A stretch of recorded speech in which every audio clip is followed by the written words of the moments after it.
Fade in. We descend upon Carpathian Ridge, a crescent-shaped cliff that extrudes from the dense Virginia evergreens above a deep rock canyon. The cliff marks the end of a dirt road that winds down from above. Donnie Darko, 16, is asleep at the edge of the cliff.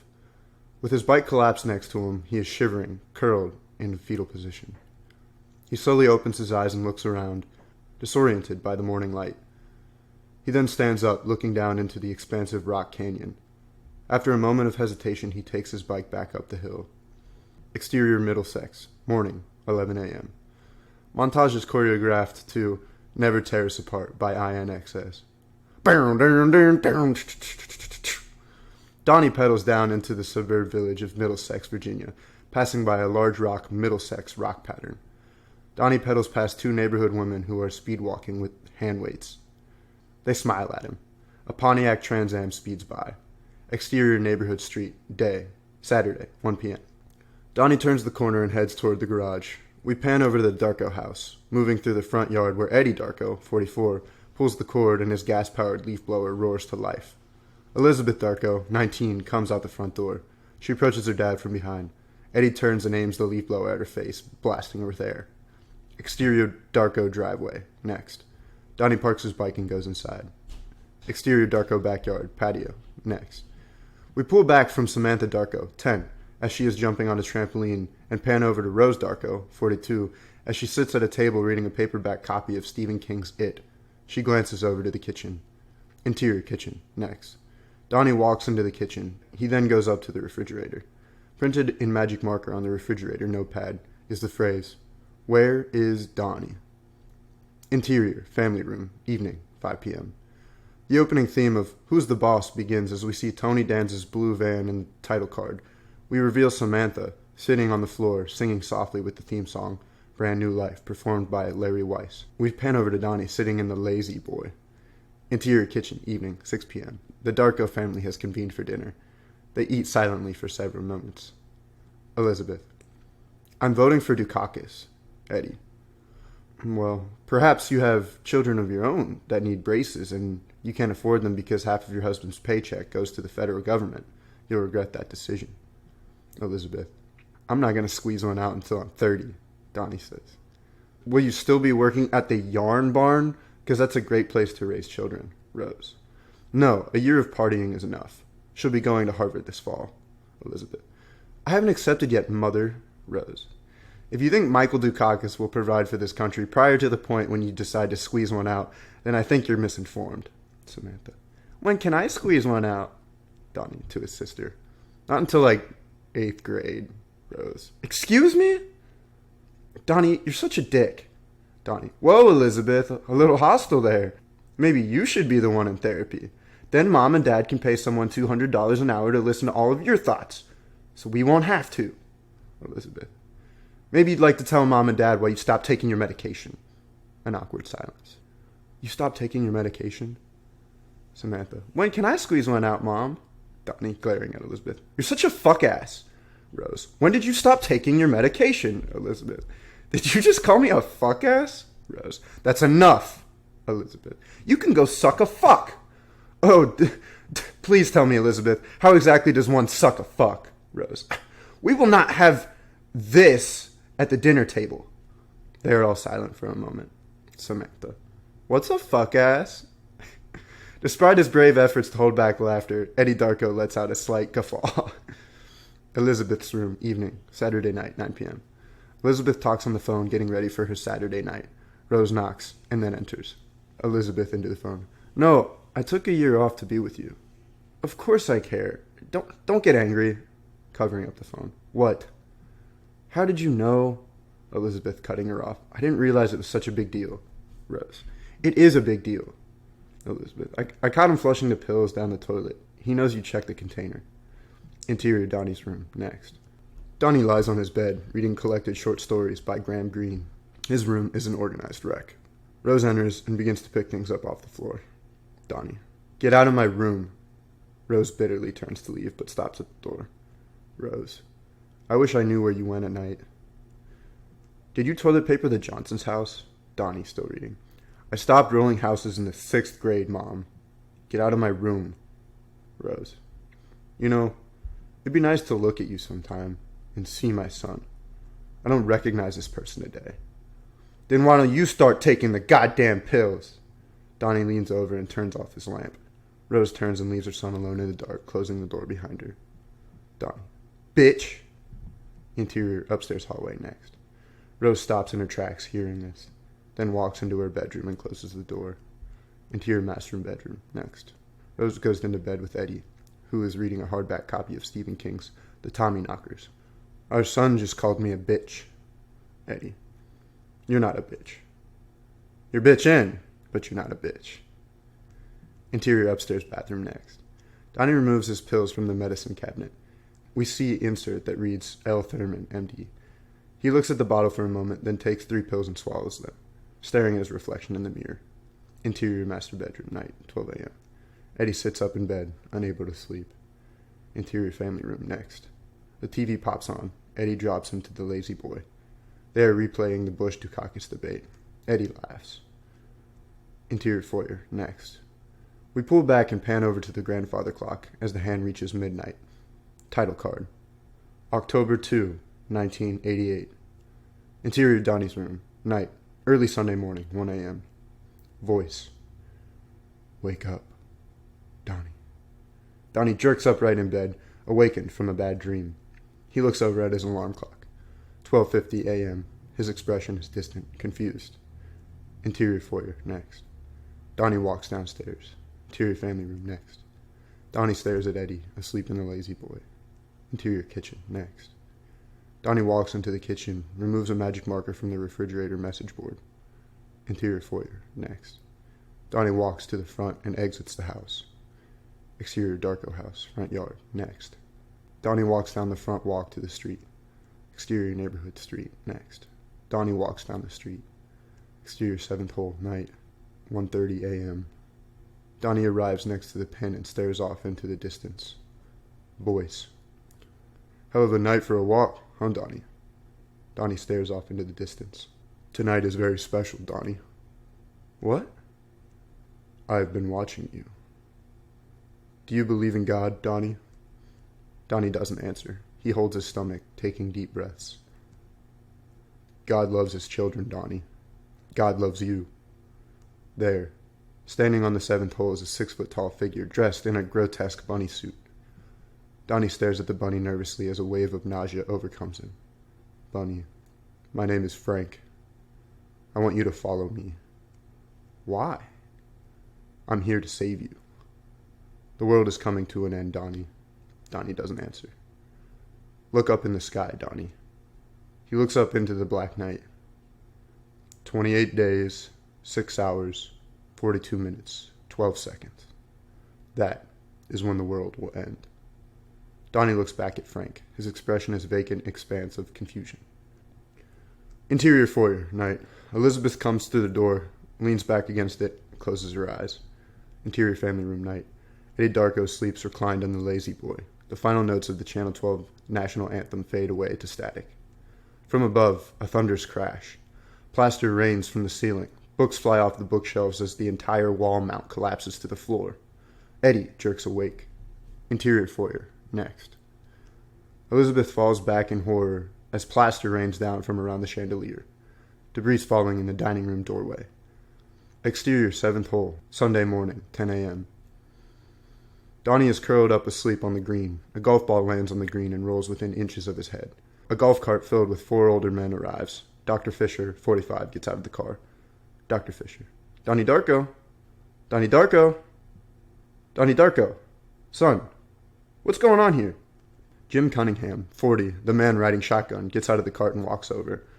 Jim Cunningham. Who is it, Don? Dr. Fisher. Ed Darko's kid. Donnie gets up and brushes himself off. On his arm, he sees something written in black magic marker. Numbers. 28, 06, 42, 12. Donnie stares at the numbers on his arm, confused. Dr. Fisher. To Jim, kissing his ass. Sorry about this, Jim. Just a kid from the neighborhood. Dr. Fisher. So, let's stay off the greens tonight, okay, Donnie? Jim Cunningham stares at Donnie with a friendly grin. Sorry, Dr. Fisher. It won't happen again. Jim Cunningham. I guess he was sleep golfing. Exterior neighborhood street, Darko house. Morning, 11 a.m.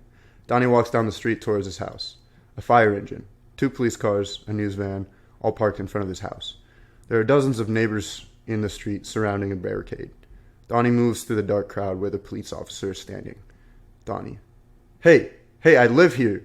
Police officer. Are you Donnie Darko? Yeah. The officer lets him through. Near the cul-de-sac is a large caterpillar crane lifting something from inside the house. There are firemen roaming around. 2 police officers are speaking with Eddie and Rose. Donnie looks over at the house. A crane lifts a gigantic jet engine over from the house toward the large flatbed truck. Firemen kick pieces of wood and shingle from the roof. He turns and sees his entire family standing there. Eddie is holding Samantha. Samantha. It fell in your room. Exterior cul-de-sac. Later on. 2 men in suits approach from a black sedan. A police officer directs them to Rose. One of the men removes a badge from his pocket and holds it up to Rose to see. Man. Miss Darko, my name is Bob Garland, and this is David Coleman. We're from the FAA. If you don't mind, we'd like to speak with you and your husband privately. Elizabeth looks over to Donnie with a grin. Elizabeth whispers. They don't know where it came from. Donnie looks over in awe as a mammoth engine is now strapped to the flatbed truck. A man in a silver fire suit sprays the engine down with water. Exterior cul-de-sac, moments later. Eddie is signing some documents in front of Garland at a table that has been set up. Another FAA guy is there. FAA man, pointing to the document. And then here as well. Eddie signs off and Garland takes the document. Garland. We've arranged for you to stay at the hotel. Get some sleep. We'll take care of things here. Eddie picks up Samantha into his arms. He stands with Rose and Elizabeth, turning towards Donnie, who seems lost in a trance. Eddie. Come on, Donnie. We're going to the hotel. Interior Holiday Inn, room 614, sundown, Sunday night, 5:30 p.m. Donnie lies in bed, watching television. Elizabeth is spread out on the other bed. Samantha sits on the edge of Elizabeth's bed, holding a stuffed unicorn named Ariel. Samantha. If it fell from a plane, then what happened to the plane? Elizabeth. They don't know, Samantha. Samantha. Is there any way that we can make money from this? Couldn't we get on television if we sue the airline? Interior Holiday Inn, room 615, next. Rose and Eddie lie awake in the dark. Rose. So let me get this straight. No airline will claim ownership of the engine, so we have to wait for the FAA to decide who fixes my roof. Fuck that. We're taking the money out of savings. Eddie, quoting Rod Sterling. You are entering a new dimension of sight and sound. Rose begins to laugh. Interior Holiday Inn, room 614, next. Samantha. Why do I have to sleep with Donnie? He stinks. Donnie. When you fall asleep tonight, I'm gonna fart in your face. Samantha, walking to the door. I'm telling Mom. Elizabeth. Samantha, don't go over there. Interior Holiday Inn, room 615. Later that night. Eddie and Rose lie together in bed. Eddie. Frankie Fiedler. Rose. What? Eddie. Frankie Fiedler. You remember him from high school? Rose. Was he a year ahead of us? Eddie. He died, remember? On the way to prom. He was doomed. Rose lies there silently. Eddie. Jesus Christ. They could have said the same thing about Donnie. Our Donnie. But he dodged it. He dodged his bullet, Rose. That's my boy. Moments later, the door to the adjoining room opens. It is Samantha. Mom, Donnie said he's gonna fart in my face. Title card, October 3rd, 1988. Exterior, bus stop, morning. Monday morning, 7 a.m. Rose drops Donnie and Samantha off at the corner. Rose. Mrs. Farmer will pick you up from the recital. Bye now. She pulls off in the Taurus. Already waiting at the bus stop is Joan James, 11. Also, Charita Chen, 15. Samantha. Hi, Charita. Charita. Shut up.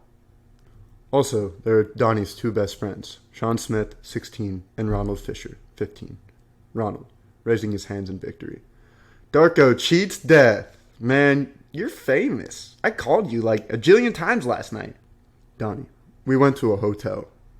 Ronald, my dad said he found you on the golf course. Are you sleepwalking again? Donnie, I don't want to talk about it.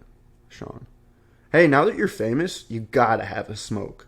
Sean hands Donnie a Marlboro Red, and he takes it, looking over at Samantha and Joni. Donnie.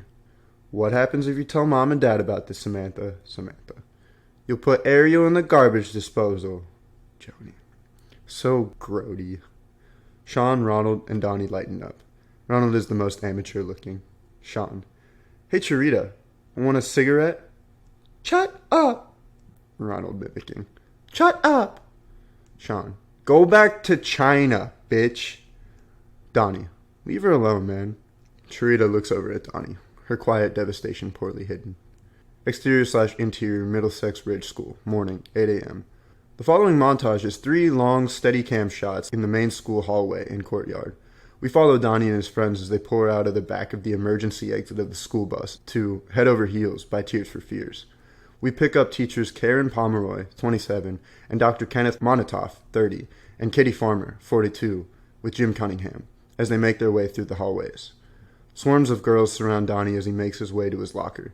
There is a huge smile on his face. We reveal Gretchen Ross, 15. We see Principal Cole, 38, and then Samantha's dance team, Sparkle Motion, practicing their routine in the courtyard. We follow Miss Pomeroy into English class, then time-lapse dissolve through the doorway. Interior English class, day, 8:30. Miss Pomeroy has been reading from The Destructures by Graham Greene. Miss Pomeroy. There would be headlines in the papers. Even the grown-up gangs who ran the betting at the All-In Wrestling and the Barrow Boys would hear with respect how old Misery's house had been destroyed. It was as though his plan had been with him all his life, pondering through the seasons. Now, in his 15th year, crystallized with the pain of puberty. Donnie sits in the front. Miss Pomeroy. What is Graham Greene trying to communicate in this passage? Why did the children break into old Misery's house? Joni James raises her hand. Miss Pomeroy. Joni? Joni. They want to rob him? Miss Pomeroy. Joni, if you had actually read the short story, which at a whopping 13 pages must have kept you up all night, you would know that the children find a great deal of money hidden in the mattress, but they burn it. The class gives an aww. Joni blushes. Miss Pomeroy. Donnie Darko, perhaps, given your recent brush with mass destruction, you can give us your opinion. Donnie. Well, they say it right when they're ripping the place to shreds. When they flood the house. That, destruction is a form of creation. So the fact that they burn the money is ironic. They just want to see what happens when they tear the world apart. They want to change things. Gretchen Ross stands at the doorway to the classroom. Miss Pomeroy. May we help you? Gretchen. I just registered, and I think they put me in the wrong English class. Miss Pomeroy studies her. You look like you belong here. Gretchen. Where do I sit? Miss Pomeroy thinks for a moment. There are several empty chairs. Miss Pomeroy. Sit next to the boy you think is the cutest. Girls, get up. The whole class begins to freak out. The girls all get out of their seats, eating the sub. Ronald fixes his hair. Miss Pomeroy. Quiet! Let her choose. Without hesitation, Gretchen scans the class for every guy.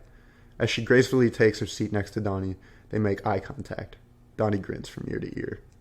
The class freaks out laughing. Interior, Taurus. Sunset, Monday night, 6 p.m. Eddie drives Donnie down Old Gun Road, a windy back road that goes towards the country. Eddie. So, how was school today? Donnie. It was great. We had peanut butter sandwiches and apples and honey at snack time. And then during show and tell, my stuffed walrus was a big hit. Eddie. Good Lord. So, the construction guys said it'll take about a week to fix the roof. Damn airline better not fuck us on this shingle match. Donnie. They don't know yet? Eddie. Know what? Donnie. Where it came from. Eddie. No, apparently they can't tell us what happened yet. Something about a matching serial number that got burned. But I had to sign some form saying I wouldn't talk to anyone about it. Donnie. So we're not supposed to tell anybody what nobody knows. Eddie. Yeah, but you tell Dr. Thurman whatever you want. Suddenly, Eddie slams on the brakes, and the station wagon comes to a sudden stop. Oh, shit! Donnie. Grandma Death. Standing in the road directly in front of the car is Roberta Sparrow, 101 years old, a.k.a. Grandma Death. Grandma Death lives in the modest brick house that sits back in a huge grassy field that overlooks the entire town. Her mailbox sits on the edge of Old Gun Road. Exterior, Old Gun Road, next. Donnie gets out of the car and takes Grandma Death's hand, walking her back to her mailbox. He opens it for her. Donnie. No mail today. Maybe tomorrow. Grandma Death smiles back at him and begins to walk slowly back towards her house. Then she turns and takes Donnie's hands into her frail grip. Grandma Death, speaking slowly. Every living creature on this earth dies alone. Donnie stands there silently for a moment. Then Grandma Death turns back towards her house. Exterior, Dr. Thurman's ranch, sunset. We see a large Colonel Rancher in the distance. Interior therapist office, evening. Dr. Lillian Thurman, 58, is a beautiful older woman. Dr. Thurman. Your mother said that you've been skipping cycles of your medication. Donnie. I've been taking it. I just like to make her feel guilty for all of this. You know, abuse her, psychologically. Dr. Thurman. All of this certainly isn't your mother's fault, Donald. He's quiet for a moment. Donnie. So I met a new friend. Would you like to talk about this friend? His name is Frank. Frank. I think he saved my life. How so? Don't you watch the news? I don't own a television. A jet engine fell on my house, landed on my bed, while I was talking to Frank on the golf course. Dr. Thurman looks at him for a long beat, analyzing whether or not he is telling the truth. Donnie. I'm not kidding. Concerned, Dr. Thurman leans in closer. Frank instructed you to get out of bed just before this happened. Donnie. He said to follow him. Follow him where? Into the future. Then he said that the world was coming to an end. He rubs his arm where the numbers are still lightly drawn. Dr. Thurman. Do you believe that the world is coming to an end? No. That's stupid. Interior Middlesex Ridge School. Hallway. In the empty school hallway, a gigantic tidal wave forms in the distance and comes crashing towards us between the lockers. Interior Family Room. Night. Early Tuesday morning, 2 a.m. Donnie lies on the couch, fast asleep, his eyes slowly open. There, standing in the corner of the room in the shadows, is Frank. Frank. Wake up, Donnie. Interior Middlesex Ridge School. Night. In the dark school hallway, Donnie rounds the corner with a flashlight, a can of spray paint, and an axe.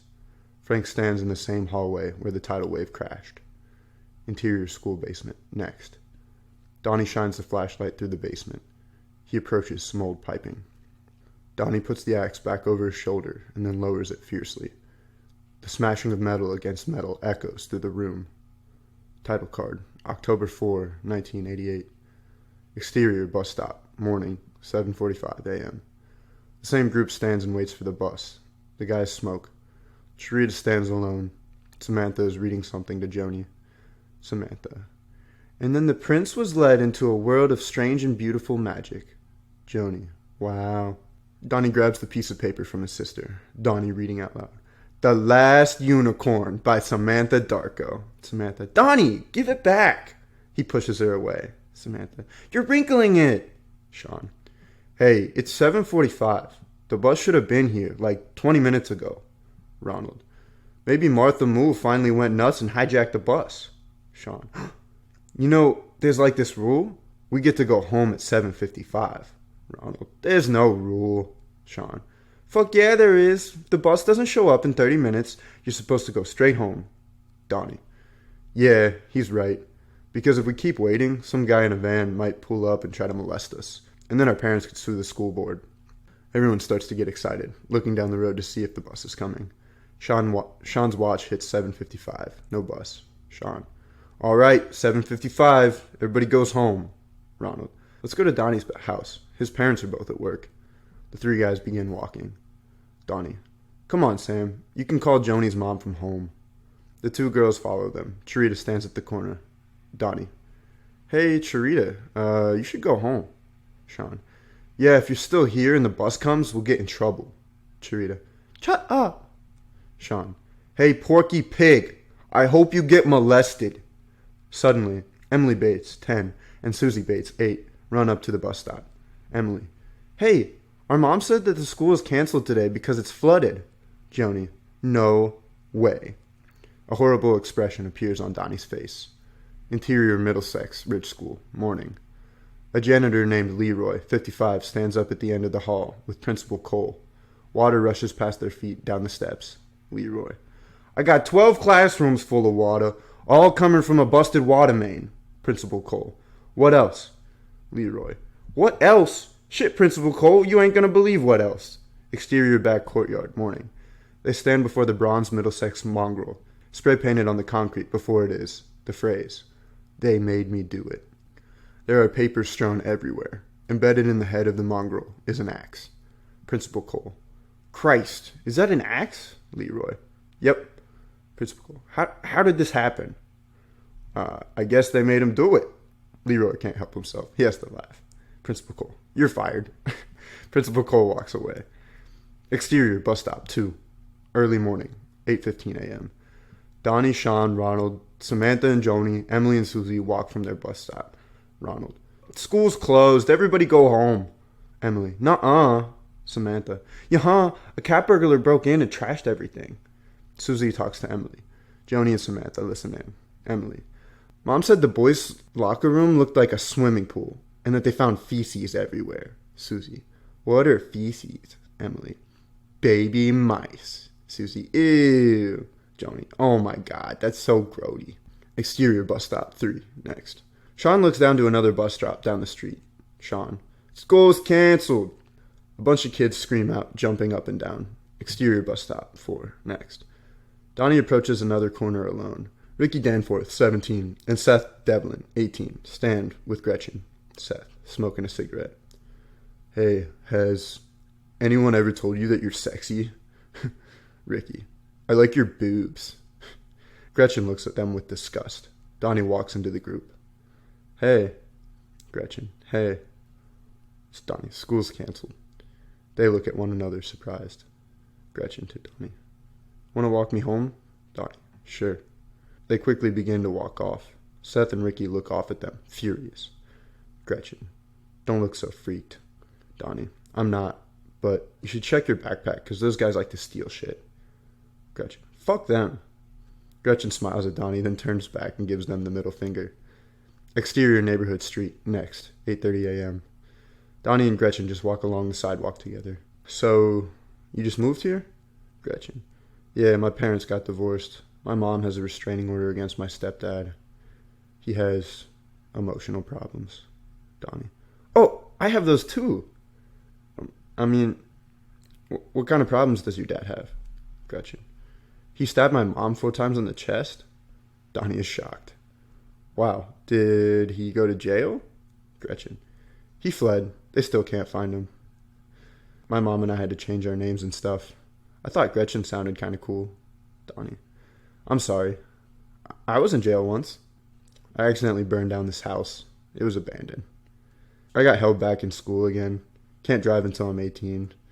I think when I grow up, I want to be a painter, or maybe a writer, or maybe both.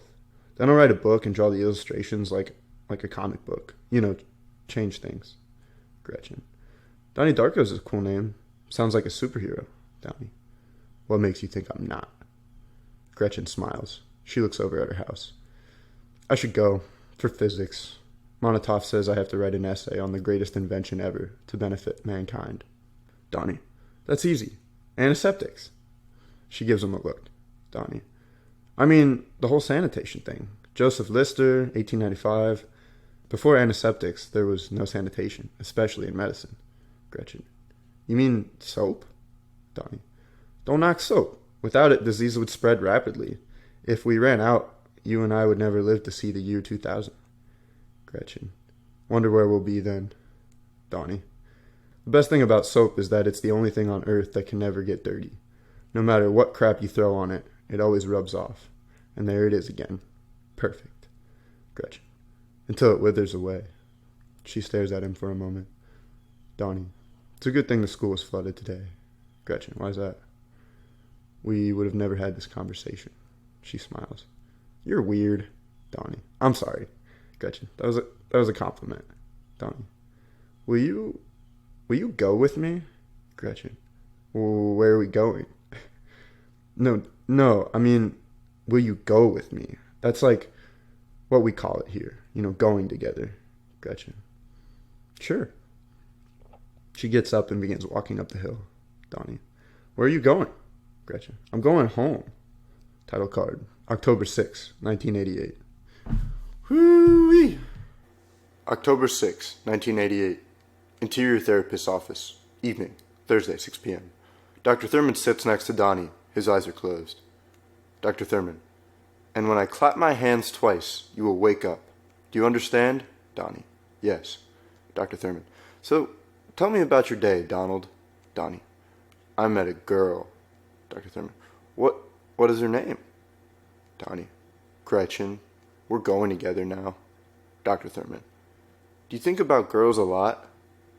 Yes. How are things going at school? I think about girls a lot. I asked you about school. I think about fucking a lot during school. What else do you think about during school? I think about who's the boss. Who is the boss? I just turn the volume down and think about fucking Alyssa Milano. What about your family, Donnie? No, I don't think about fucking my family. That's sick. Donnie, I want to hear about your friend Frank. Donnie is now undoing his belt. He is no longer paying attention. Dr. Thurman quickly claps her hands. Donnie jolts awake, disoriented. Interior English class, day, Friday, 8:30 a.m. Donnie sits with his eyes wide open, staring at something. Police officer out of shot. Aaron Armitage? Charita Chen? Donnie's face has gone white. Principal Cole. Donald Darko. We reveal on the blackboard the phrase, "They made me do it," written over and over again.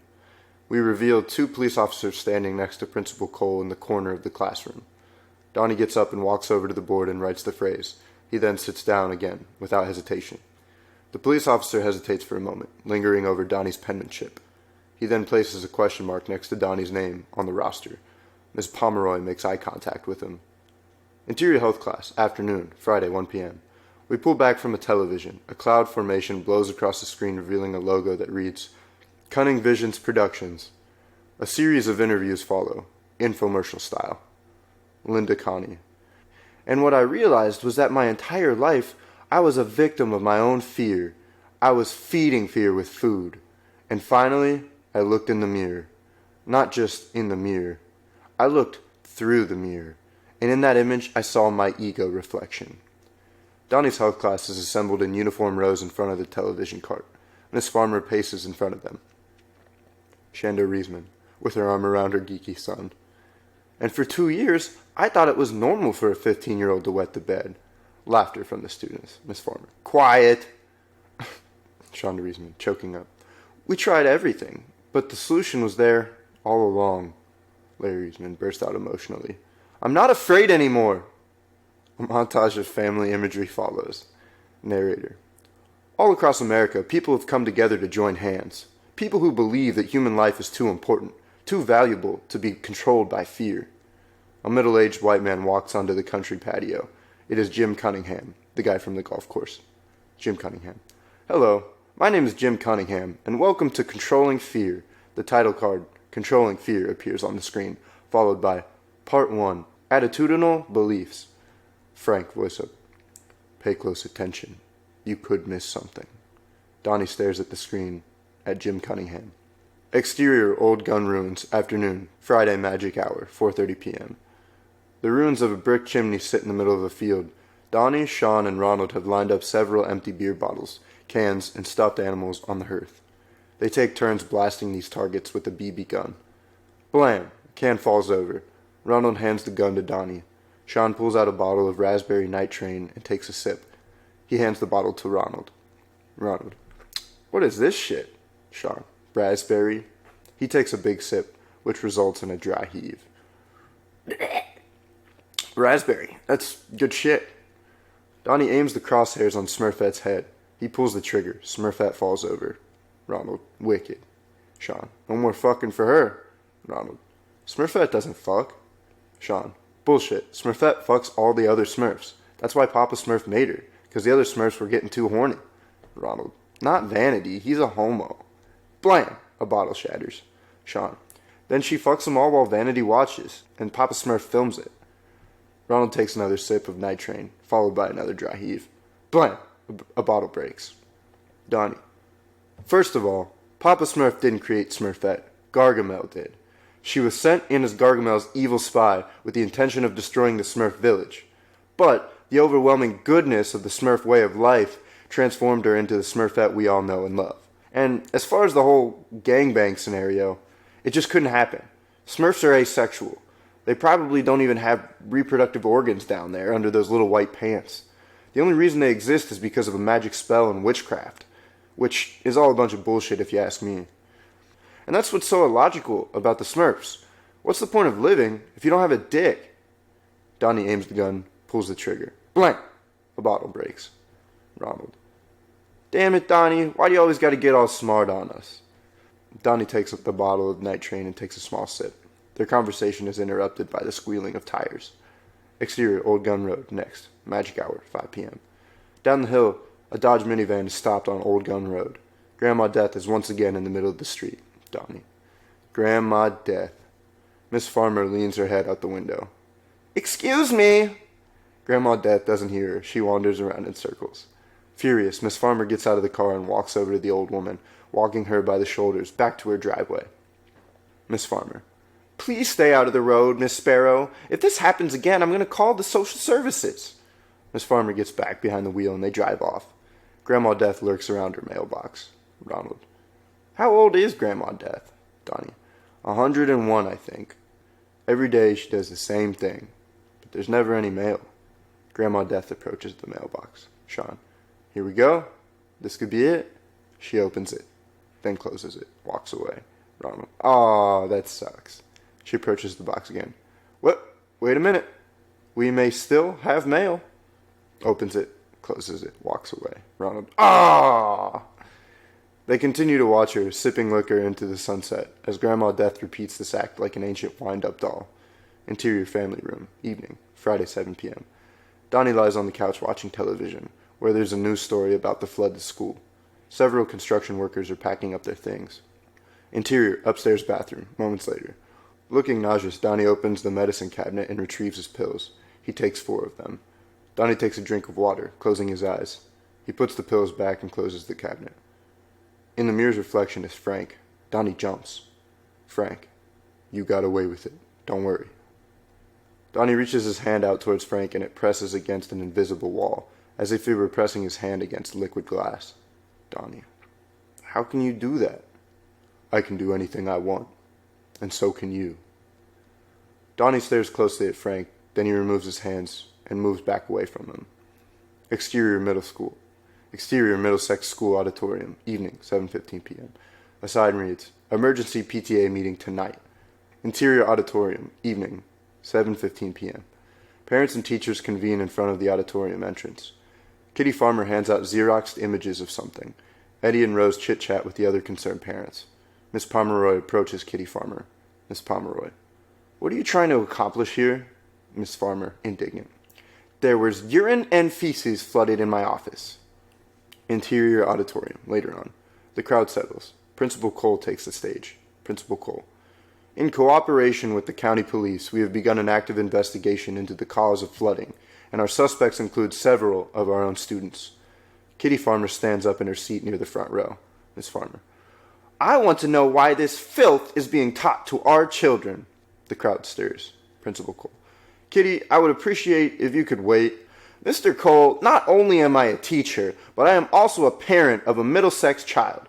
Therefore, I am the only person here who transcends the parent-teacher bridge. Principal Cole. Kitty, the bottom line, Mr. Cole, is that there is material being taught to our children that is cause for this destructive behavior. She stands up. I have in my hand Graham Greene's The Destructors. This short story is part of my daughter's English assignment. In this story, several children destroy an elderly man's house from inside out. They destroy his house without motive, without moral consequences. They destroy private property, and they get away with it. Miss Pomeroy shakes her head bitterly. Miss Farmer. And how do they do this? They flood the house by breaking through the main water vein. Principal Cole, trying to calm her down. This meeting of the PTA was called to inform the parents of our ongoing investigation, Miss Farmer. I am the PTA, and I say that this filth is directly related to this vandalism. Applause from the crowd. Miss Farmer. I think this garbage should be removed. Several shouts of approval come from the crowd. Interior upstairs bathroom. Evening. Donnie continues to converse with Frank. Donnie. Why'd you make me flood the school? We just want to guide you in the right direction. Who is we? You'll know soon enough. Donnie, desperate. Where do you come from? Frank. Do you believe in time travel, Donnie? A moment of silence. Samantha. Who are you talking to? Donnie turns around to see Samantha standing in the doorway. Frank is gone. Interior auditorium. Night. A heated debate among the parents is underway. Frustrated, Rose stands up. Karen Pomeroy is furious. Rose. Excuse me, but what is the real issue here? The PTA doesn't ban books from school. Miss Farmer. The PTA is here to acknowledge that there is pornography in our school's curriculum. Miss Pomeroy, standing up. My God! Woman, are you drunk? Excuse me, you need to go back to grad school. Rose to Kitty. Do you even know who Graham Greene is? Miss Farmer to Rose. I think we have all seen Bonanza. Miss Pomeroy is disgusted. Rose and Eddie burst out laughing. Grab their coats, and leave.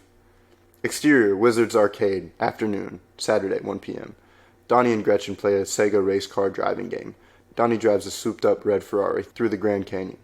So, when you sleepwalk, can you remember afterward? Like, do you dream? Donnie.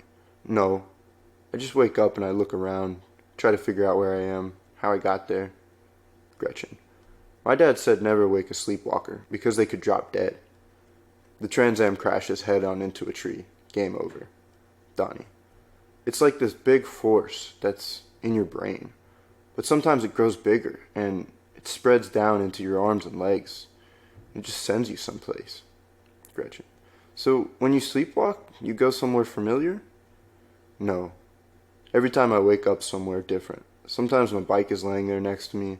Like once I woke up on the edge of this cliff up on Carpathian Ridge. Gretchen. And you'd never been there before? They sit silently for a moment. Donnie? Yeah? Do you ever feel as though there's always somebody watching you? Why? Well, maybe someone is, like, giving you these dream steroids. And sleepwalking is someone showing you the way. Title card. October 13, 1988. Interior English class, morning, Thursday, 8 a.m. Donnie stands in front of the class. Miss Pomeroy sits behind her desk. On the chalkboard is Poetry Day. Donnie. A storm is coming, Frank says. A storm that will swallow the children, and I will deliver them from the kingdom of pain. I will deliver the children to their doorsteps. I will send the monsters back to the underground. I will send them back to a place where no one can see them, except for me, because I am Donnie Darko. Donnie returns to his seat. Miss Pomeroy stares at him intensely. Who is Frank? Donnie. 6-foot-tall bunny rabbit. The class begins to laugh. Donnie looks over at Gretchen. Interior health class, afternoon, Thursday, 1 p.m.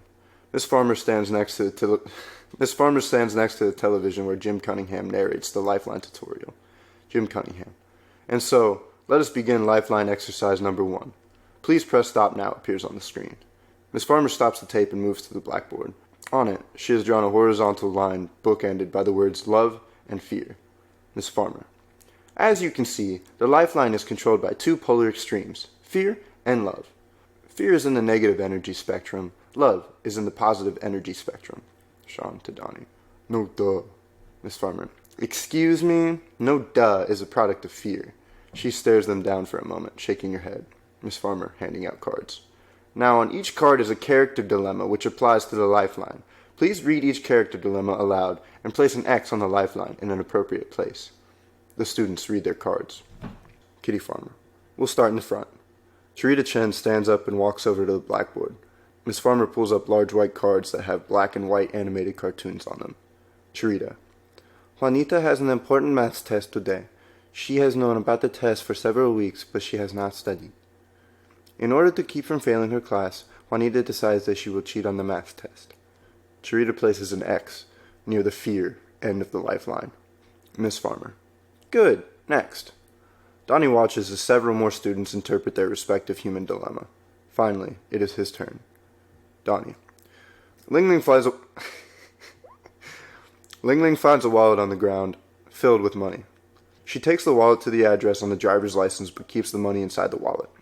Donnie looks at the blackboard. Donnie. I'm sorry, Miss Farmer. I just don't get this.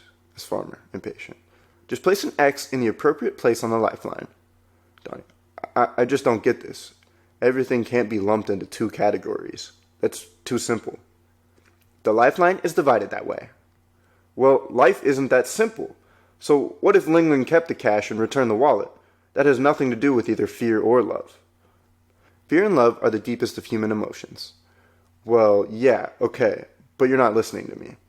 There are other things that need to be taken into account here, like the whole spectrum of human emotion. You're just lumping everything into these two categories and, denying everything else. Miss Farmer stands at Donnie vehemently. She can't believe what she's hearing. Donnie. People aren't that simple. Miss Farmer, not knowing how to argue with him. If you don't complete the assignment, you'll get a 0 for the day. Donnie thinks a moment, then raises his hand. Interior, Principal Cole's office, afternoon, 2 p.m. Donnie and his parents sit in front of Principal Cole. Principal Cole. Donald, let me preface this by saying that your Iowa scores are intimidating. Rubbing his temples. So, let's go over this again. What exactly did you say to Miss Farmer? Donnie does not answer. We reveal Miss Farmer standing in the corner. Miss Farmer fumed. He asked me to forcibly insert the lifeline exercise card into my anus. Silence. Rose looks down, furious. Eddie lets out a snort laugh, which he tries to conceal with a cough. It doesn't work. Interior, Teacher's Lounge. Office. Moments later, 2:15 p.m. Eddie and Donnie exit Cole's office, moving on while Rose approaches Kitty, who looks visibly shaken. Rose. Kitty, I don't know what to say. They've suspended him for 2 days. Ever since this jet fiasco, I honestly don't know what's gotten into him. Miss Farmer. Rose, I'll tell you this because our daughters have been on the dance team together for 2 years, and I respect you as a woman. But after witnessing your son's behavior today, I have significant doubts. Our paths in life must be righteous. I urge you to go home and look in the mirror and pray that your son does not succumb to the path of fear. Kitty Farmer turns and walks away. Exterior, Darko background. Patio, sunset, magic hour, 5:30 p.m. Samantha jumps up and down on a trampoline. Interior, Donnie's room, night, 5:30 p.m. Donnie walks into his room again for the first time since the accident.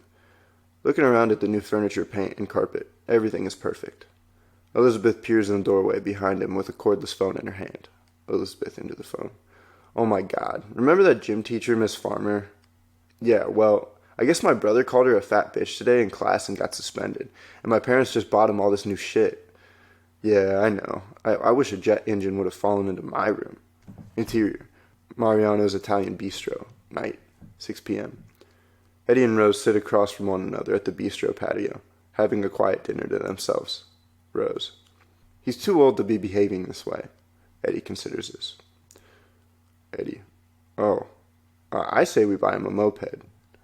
Interior, Donnie's room. Night. 7 p.m. Donnie lies in bed, looking up at the ceiling. He then rolls over and looks at the calendar on his wall. The days of each month of October are marked off with an X in each square. Tacked onto the calendar is a drawing of Frank. Donnie. 28 days, 6 hours, 42 minutes, 12 seconds. Interior physics class. Day. Friday, 2:30 p.m.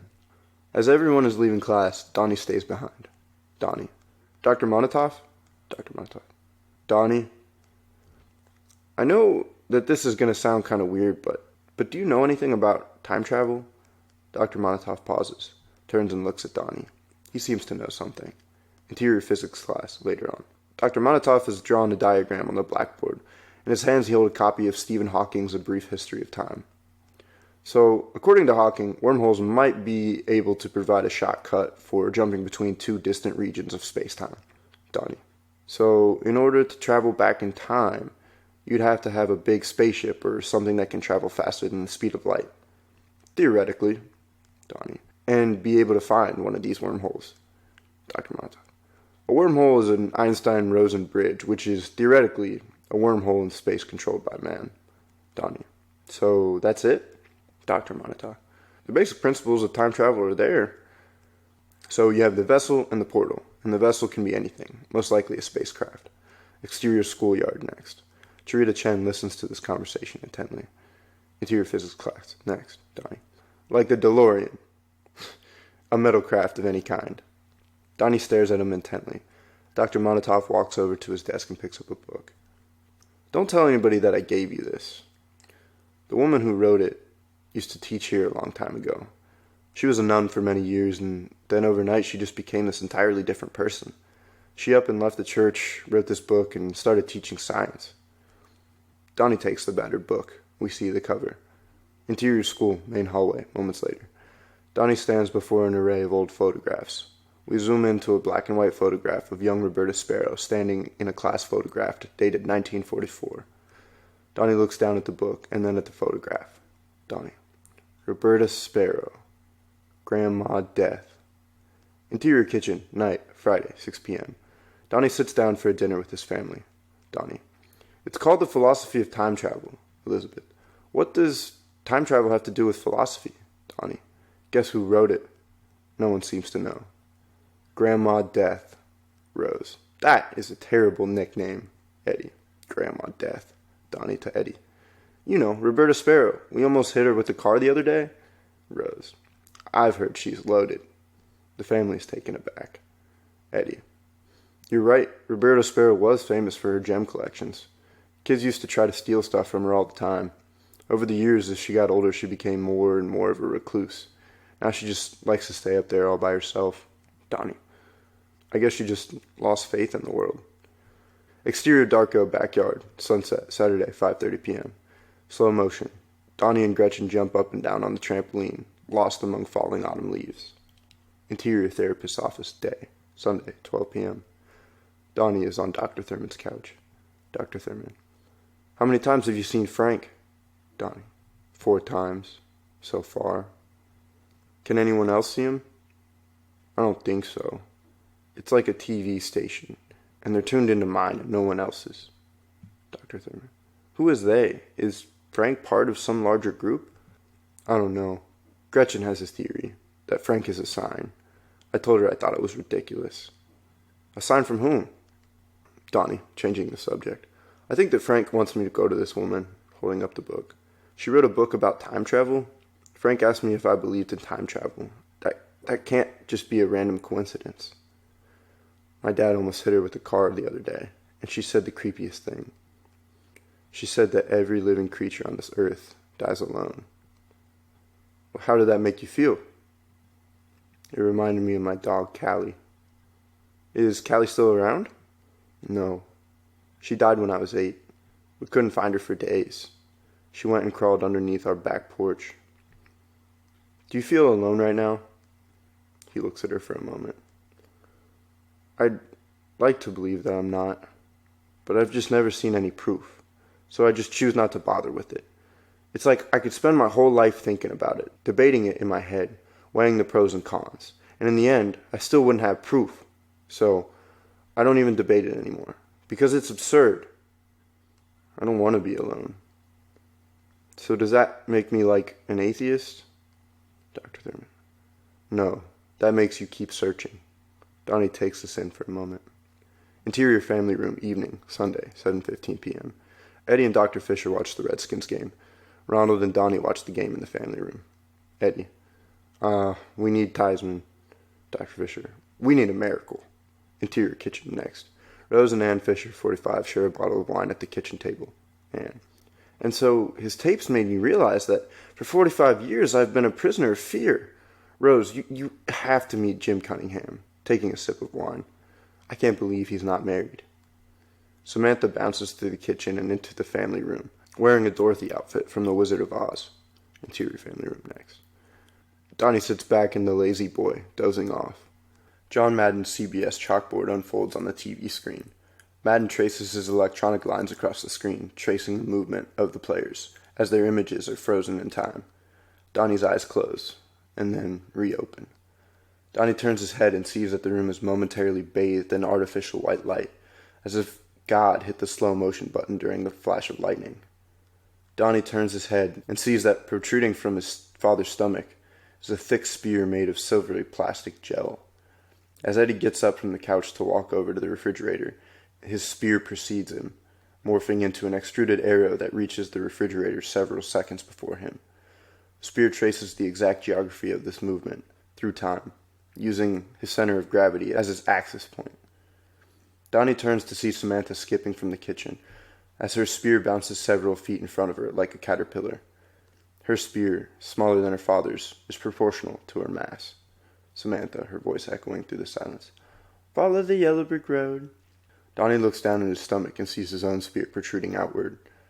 It then begins to extrude forward towards the foyer. He does not follow it. It then retreats back and beckons him to follow. Like a child transfixed by a firefly, Donnie follows the path of his spear into the foyer. Donnie and his spear round the corner and arrive in his parents' bedroom. His spear lands into the closet. He opens the closet door, and the spear leads him down to a box hidden beneath his father's shoe rack. Donnie removes the box from the closet and unlatches it. Inside it is a gun. Donnie removes the pistol from the box, staring at it with the same childlike expression. Suddenly, Donnie's universe snaps back to normal. The white light strobes. The spear has vanished. Donnie still holds the gun. His expression changes to nervous shock. His eyes linger over the gun for a moment, but then he quickly puts it back in the box and carefully places the box back under the shoe rack. Title card. October 18, 1988. Exterior bus stop, morning, Tuesday, 7:30 a.m. The usual bus stop crew is there. Donnie arrives last, by himself. He looks tired and preoccupied. A plane flies overhead. They all look up at the sky. Interior English class, morning, 8:30 a.m. We see students placing the Graham Greene book on Miss Pomeroy's desk. Miss Pomeroy. It gives me no pleasure to deny you the right to read one of the great writers of the 20th century. But alas, I have not yet been elected Queen of the Universe. And until that day, I will be forced to obey the rules. And so will you. So, if anyone is found carrying this book in school, they will be suspended. Donnie slips his book back into his backpack. Miss Pomeroy. But let's not worry. Someone has already pre-ordered several dozen copies at Sarasota's Mall Walden Books. Now, in Mr. Green's absence, we will be reading another classic, Richard Adams' Watership Down. She begins to hand out copies of the paperback novel. Beth Farmer smiles and sees the cover. Beth. Aw, bunnies. Miss Pomeroy, whispering into his ear. Donnie, maybe you and Frank can read this one together. Interior school bathroom, midday. Donnie walks along the edge of the school. Suddenly a figure approaches, grabbing him from behind, placing a switchblade next to his throat. It was Seth Devlin. Seth. Did you tell them that I flooded the school? I didn't say shit. That's not what I heard. Now they think I did it. Well, if you're innocent, then you have nothing to worry about. You know what? I think you did it. Seth takes the knife and pokes the tip softly into the flesh of Donnie's neck, drawing a small amount of blood. He pushes Donnie away. Donnie touches his neck in shock. Interior physics class, day, 2:30 p.m. Donnie walks into the classroom and takes a seat next to Gretchen. He is sweating profusely. Dr. Monatoff is handing out papers. The bell rings. People shuffle out. Dr. Monatoff. Don't forget tomorrow we'll be meeting with our partners for the Young Inventors Fair. Donnie rubs his finger over his neck wound. Gretchen. What happened to your neck? I don't want to talk about it. Donnie, changing the subject. So what happened to your neck? The exterior golf course forest that afternoon. Donnie and Gretchen walk around the trail. Gretchen. Were you ever afraid of the dark? They pull over to a stop. Donnie. Why? She thinks for a moment. Gretchen. Babies cry because they're afraid of the dark, and because they have no memories. For all they know, every night could be the last. Forever. Like perpetual darkness. Donnie. Why not just buy your baby a nightlight? Gretchen. That's not good enough. You've got to go back in time and take all those hours of darkness and pain and replace them with whatever you wanted. Donnie. With, like, images? Gretchen. Like a Hawaiian sunset, the Grand Canyon, things that remind you how beautiful the world can be. Donnie stops and takes Gretchen's hand. Donnie. You know, we've been going together for a week and a half. Gretchen. And what? Well, you want to kiss me? Donnie goes in for an awkward kiss, but Gretchen turns and denies him. Donnie turns away, embarrassed. Donnie. That's all right. I understand. Gretchen. Embarrassed. No, Donnie, wait. I've always wanted it to be at a time when. when it reminds you how beautiful the world can be, Gretchen. Yeah, and right now there's some fat guy over there watching us. A man in a red jogging suit is standing there in the forest smoking a cigarette. He turns away, disappearing into the woods. Exterior neighborhood street, later that afternoon. Donnie rides along the sidewalk and skids to a stop, seeing a wallet lying there. Donnie opens the wallet, looking at the ID. It reads, Jim Cunningham, 42 Powderham Drive, Middlesex, VA, 23113. Frank, echoing in Donnie's head. Now you know where he lives.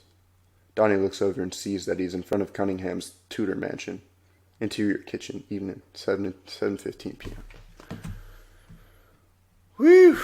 Interior kitchen, evening, 7:15 p.m. Donnie sits at the kitchen island with Elizabeth, carving a pumpkin. Elizabeth. So I hear you have a girlfriend. Donnie. Yeah. Elizabeth. What's her name? You're not going to tell Mom, are you? Defensive. Why would I tell Mom?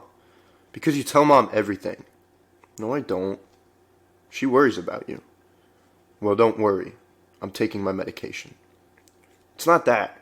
I mean, mouthing off to your teachers. I'll admit, when Dad told me what you said to Miss Farmer, I laughed my ass off. I was just being honest. Yeah, well, that's not the way the world works. If you keep being too honest, the world will eventually find a way to destroy you. Her name is Gretchen. That's a nice name. Okay, let me see it. Donnie turns the carved jack-o'-lantern around, and we see that it looks remarkably like Frank. Interior therapist's office. Night, 8 p.m. Rose and Eddie sit in front of Dr. Thurman. Rose. Thank you for seeing us. We just felt that it was time to discuss, Dr. Thurman, what I think is going on with your son. Rose.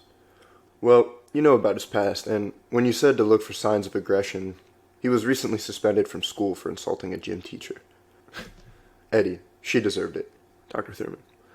Rose, let me just lay out what I believe is happening here. Donnie's aggressive behavior seems to stem from his increased detachment from reality, his inability to cope with the forces in the world that he perceives to be threatening. Rose smiles nervously. Has your son ever told you about Frank? Rose. Come again? Dr. Thurman. Frank, the giant bunny rabbit? Rose. Frank? Dr. Thurman. Donnie is experiencing what is commonly called a daylight hallucination. Rose. You're telling me my son has an imaginary friend? He has described lengthy conversations, physical encounters with what I believe to be a manifestation of his subconscious mind. Rose looks over at Eddie with an expression of panic. Rose. What can we do? Dr. Thurman. I would like to put him through more hypnotherapy and increase his medication. Eddie looks at Rose, who nods in approval. Rose. If that's what you think is necessary, Dr. Thurman. But let me remind you that this treatment is experimental. Interior, kitchen, night. Donnie walks over into the kitchen and removes a butcher's knife from a drawer. Interior, upstairs, bathroom, night. Donnie stands in front of the bathroom mirror, catatonic, looking at his reflection. Frank stands behind him.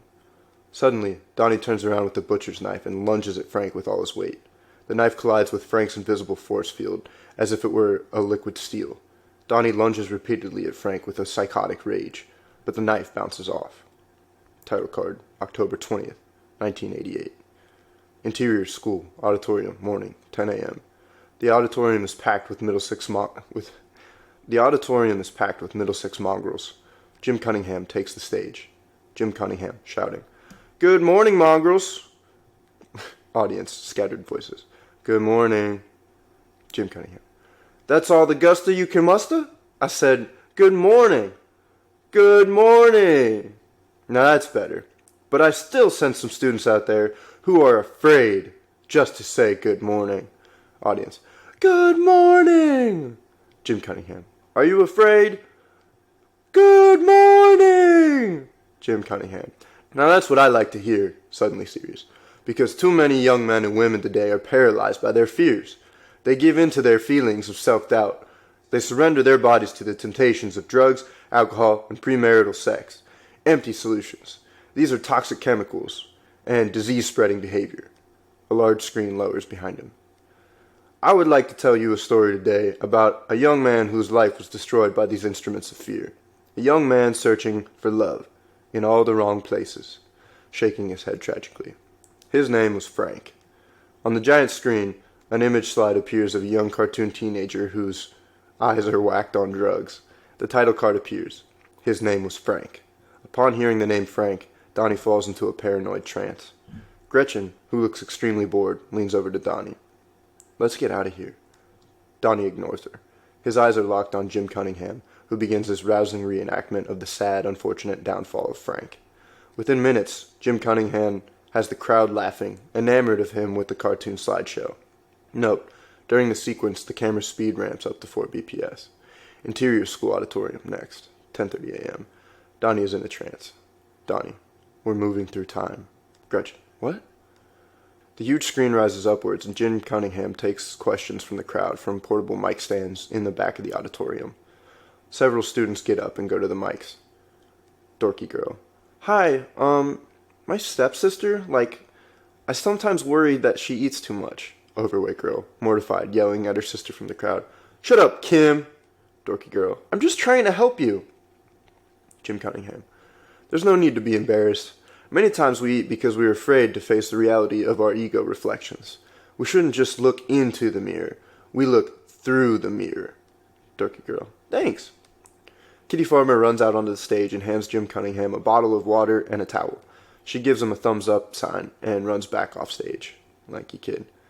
How can I decide what I want to be when I grow up?" Jim Cunningham. "I think you should look deep within yourself, deep within your heart, and find what is in the world that makes you feel love. Just pure love. And then go with that. Into your studies, in your athletics, go towards love." Lanky kid. "Thank you." Donnie gets up from his seat and goes to the mic. Larry Reisman. "Where can I learn how to fight?" Jim Cunningham. "Violence is a product of fear. Those who love themselves enough should have no need to fight another person. Learn to truly love yourself, and the world will be yours." Larry. "Okay." Donnie steps up to the mic stand.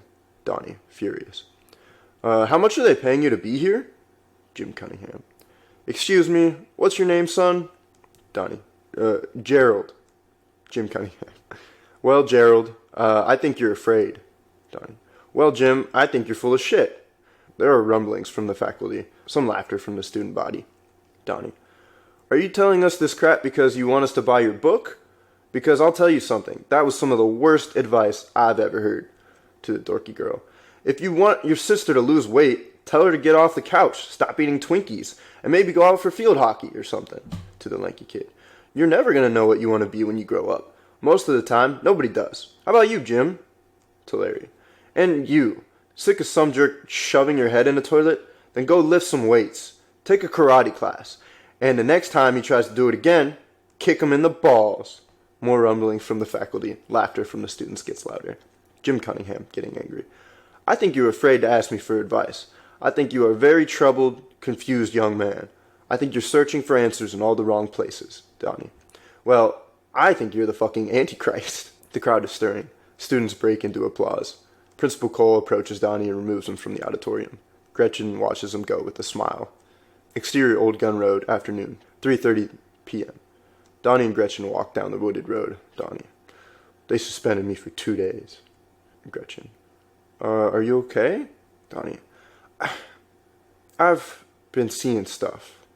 A lot of really messed up stuff. Do you know who Grandma Death is?" "Who?" "The old crazy woman who lives off Old Gun Road." Donnie takes out the book by Roberta Sparrow. Gretchen. "Oh, yeah.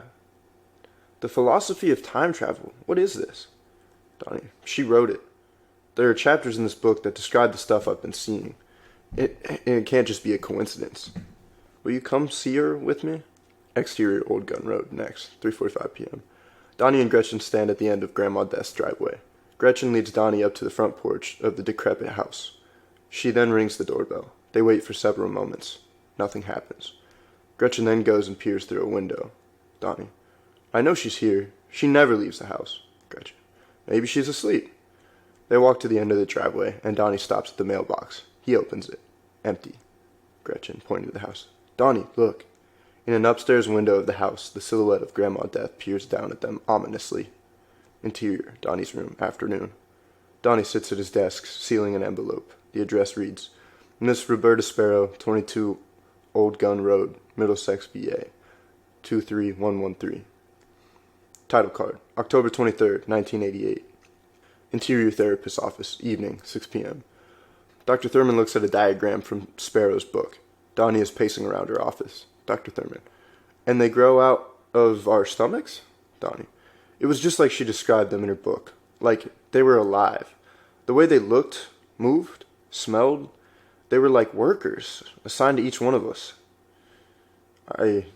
I followed my spear, and I found something. Dr. Thurman. What did you find? Donnie is silent for a moment. Donnie. Nothing. Have you told Gretchen about the spears? Yeah, but if I told her about the other stuff, about Frank... Are you embarrassed by these things that you see?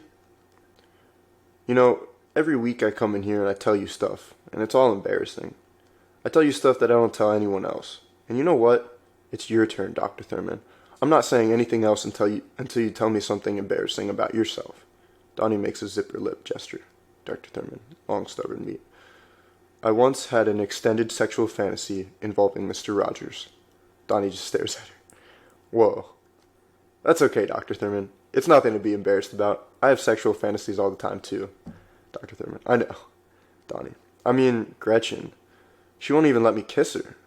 She says because it's our first kiss, she's like waiting for this big moment or something. I just don't get it. I just want to get it over with so we can move on to the good stuff. Dr. Thurman, the good stuff. You know, fucking. Dr. Thurman cutting him off. Have you ever made love, Donald? Donnie looks at her. We know the answer. Interior kitchen, night, 7:15 p.m. The entire family is having dinner. Donnie is lost in a trance. Samantha. Donnie, are you coming to my talent show tomorrow? Donnie ignores her. Rose. He can't, Samantha. He's been suspended from after-school activities. Donnie, are you still with us? How was your therapy session tonight? Donnie. Fine. You know, Dr. Thurman isn't so bad a lady. I can tell her anything.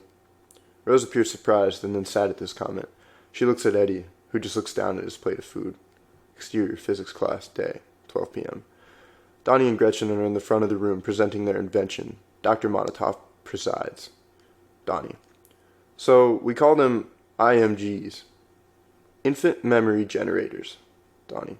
Yeah, so the idea is you buy these glasses for your infant and they wear them at night when they sleep. Gretchen. And inside these glasses are these slide photographs, and each photograph is of something peaceful or beautiful. Whatever pictures the parents wants to put inside. Dr. Monatoff. And what effect do you think this would have on the infant? Donnie. Well, the thing is, nobody remembers their infancy, and anyone who says they do is lying.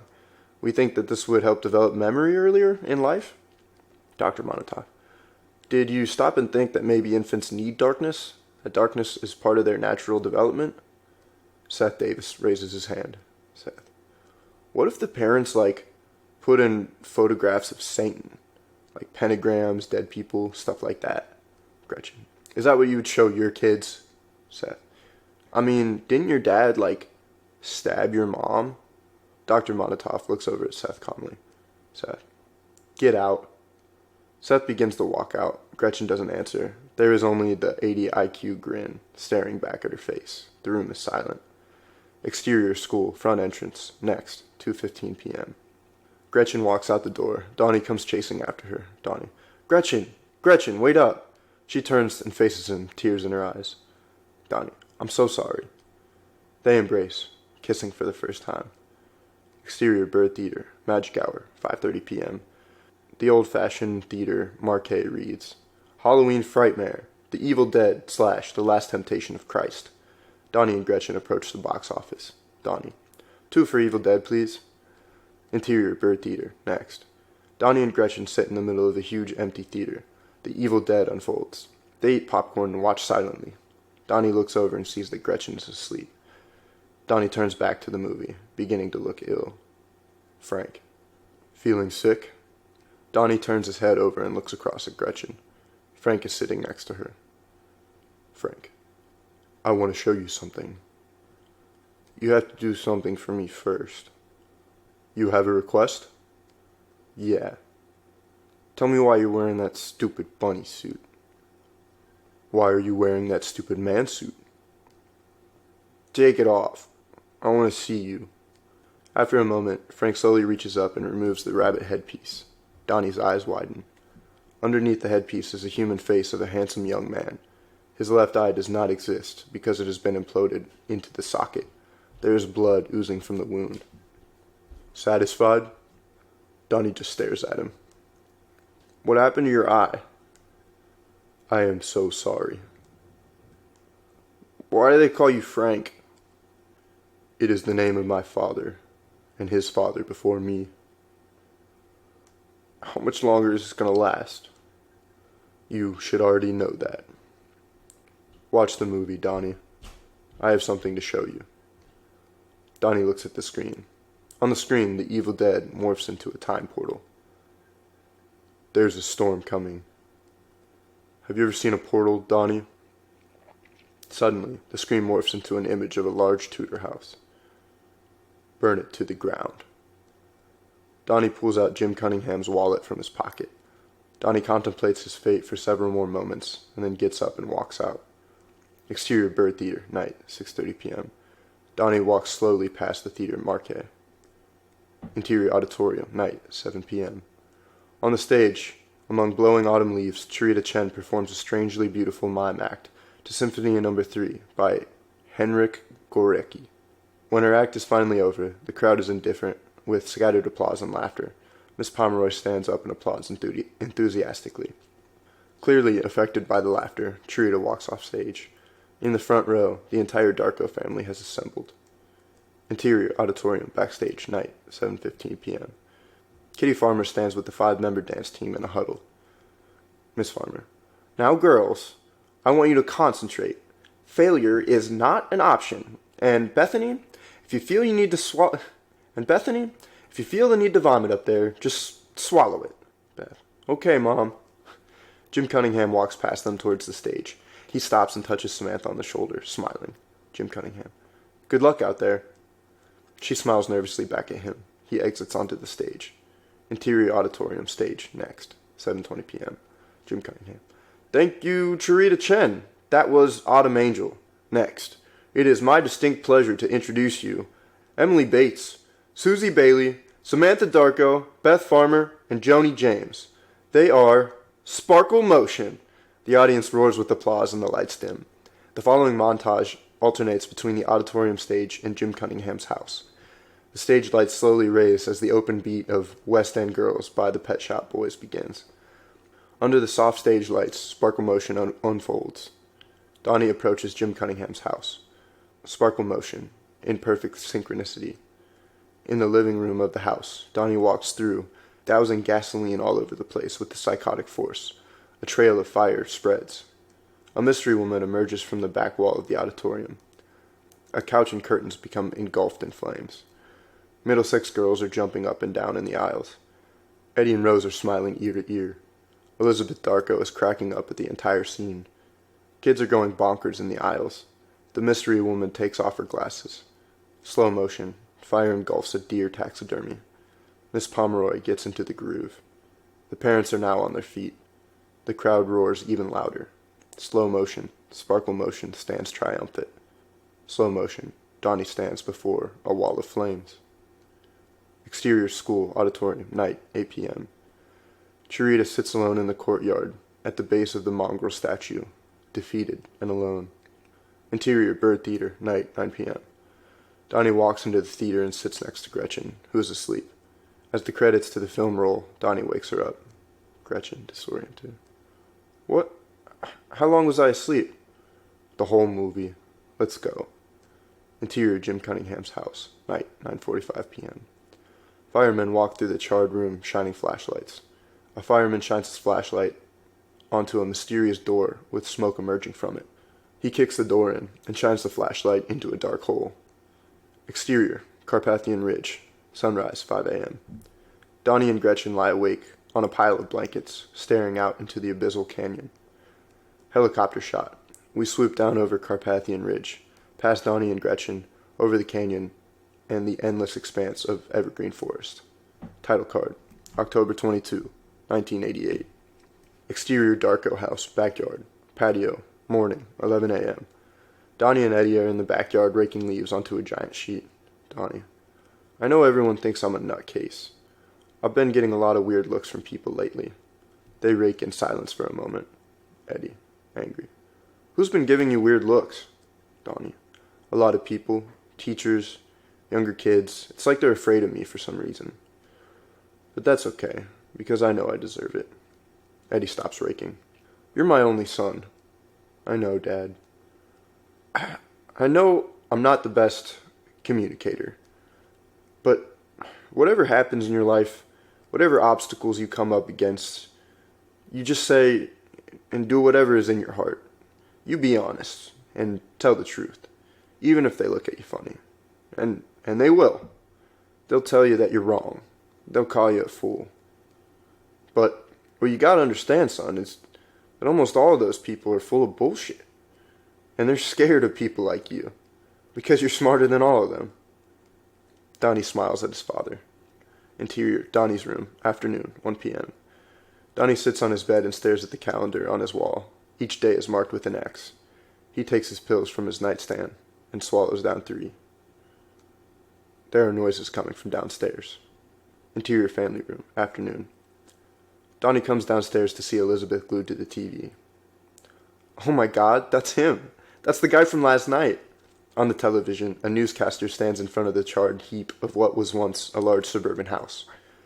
Firefighters mill about behind her. Newscaster. As firefighters continues their investigation, arson has not been ruled out as cause of the fire, particularly because of shocking discovery made earlier today among the burned ruins. In the basement of the house, authorities have discovered what has been described as a kiddie porn dungeon. Policemen emerge from the basement with several large boxes of evidence. Newscaster. Cunningham, who has become a recent celebrity for his motivational books, audio tapes, and videos, ducked his head from the cameras when he was arrested at the Sarasota Heights Golf Club this morning. In a vicious statement, Cunning Vision's executive Linda Connie attacked the Middlesex Fire Department, claiming a vast conspiracy. Donnie stares at the television, speechless, horrified. On the TV, Jim Cunningham hides his face from the camera. Elizabeth. Oh my God. Dad played golf with that guy. Donnie says nothing, turns around, and walks upstairs. Interior physics class, day, 2 p.m. Donnie and Dr. Monatoff are having another in-depth conversation. Dr. Monatoff. Each vessel travels along a vector path through space-time, along its center of gravity. Donnie, to himself, like a spear. Beg pardon? Like a spear that comes out of your stomach? Sure. And in order for the vessel to travel through time, it must find the portal. In this case, the wormhole, or some unforeseen portal that lies undiscovered. Could wormholes appear in nature? That is highly unlikely. You're talking about an act of God. Well, if God controls time, then all time is pre-decided. Then every living thing travels along a set path. Dr. Montoff. I'm not following you. Donnie. If you could see your path or channel growing out of your stomach, you could see into the future. And that's a form of time travel, right? Dr. Montoff. You're contradicting yourself there, Donnie. If you could see our destinies manifest themselves visually, then we would be given the choice to betray our chosen destinies. The very fact that this choice exists would mean that all preformed destiny would end. Donnie. Not if you chose to stay within God's channel. Dr. Monatoff, cutting him off. Donnie, I'm afraid I can't continue this conversation. I could lose my job. Interior Teacher's Lounge, afternoon, 2:30 p.m. Miss Pomeroy sits across from Dr. Monatoff. They both grade papers silently. Dr. Monatoff stares at her for a moment. Dr. Monatoff, incredulous. Donnie Darko. She stares at him for a while, haunted by something. Interior Principal Cole's office, afternoon, 3 p.m. Miss Pomeroy sits across from Principal Cole. Principal Cole. I'm sorry, Karen. This is a specialized school. We don't think the methods you've undertaken here are appropriate. Miss Pomeroy. Appropriate? Trying to contain her anger. With all due respect, sir, what specifically about my methods do you find inappropriate? Principal Cole stares at her for a moment. I don't have to get myself into a debate about this, Karen. I believe I've made myself clear. Miss Pomeroy. You call this clarity? I don't think you have a clue what's really like to communicate with these kids. You don't think that they can smell your bullshit from a mile away? Every day that goes by, that we fail to inspire them, is another moment that we all lose. And we're here losing them to apathy and this prescribed nonsense. They are slipping away, Principal Cole. I'm sorry that you have failed. Now, if you'll excuse me, I have another appointment. You can finish out the week. Interior School's office / Teacher's Lounge, next, 3:15 p.m. Miss Pomeroy steps out from Principal Cole's office. She sees Kitty Farmer and Sparkle Motion girls milling about. The mystery woman is there as well. Miss Pomeroy glares at Kitty Farmer before leaving. Exterior Middlesex Ridge School, next, 3:30 p.m. Miss Pomeroy steps outside through the emergency exit. She stares out at the beautiful forest. Her eyes are filled with tears. Miss Pomeroy. Fuck! Hearing the scream from the distance, we see Chirita Chen turn her head in shock as she walks alone along the edge of the school building, eating her lunch. She and Miss Pomeroy share a moment of eye contact before she turns and heads back into the school. Interior main school hallway, next, 3:45 p.m. Miss Pomeroy walks slowly through the hallway, wiping tears from her face. Principal Cole, over the intercom. Good afternoon. It is my great pleasure to announce that Middlesex Middle School Team Dance has been invited to perform on Ed McMahon's Star Search 88 in Los Angeles, California. Interior Principal Cole's office, next, 3:45. The Sparkle Motion girls squeal with excitement, jumping up and down. Kitty Farmer pumps her fist in victory. Suddenly, Linda Connie bursts into the office, grabbing Kitty by the arm. The teacher holds up a newspaper, where the headline reads, Jim Cunningham charged. Kitty's facial expression goes from elation to horror. Interior English class, morning, 8:30 p.m. The classroom is dark. The students watch Watership Down, the movie. Donnie's asleep. Gretchen stares at him. Miss Pomeroy stares at Gretchen. Suddenly, she turns the lights on, turning off the TV.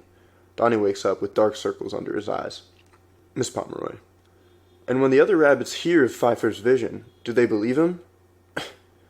It could be the death of an entire way of life, the end of an era. Donnie. Why should we care? Because the rabbits are us, Donnie. Why should I mourn for a rabbit like it was human? Is the death of one species less tragic than another? Of course.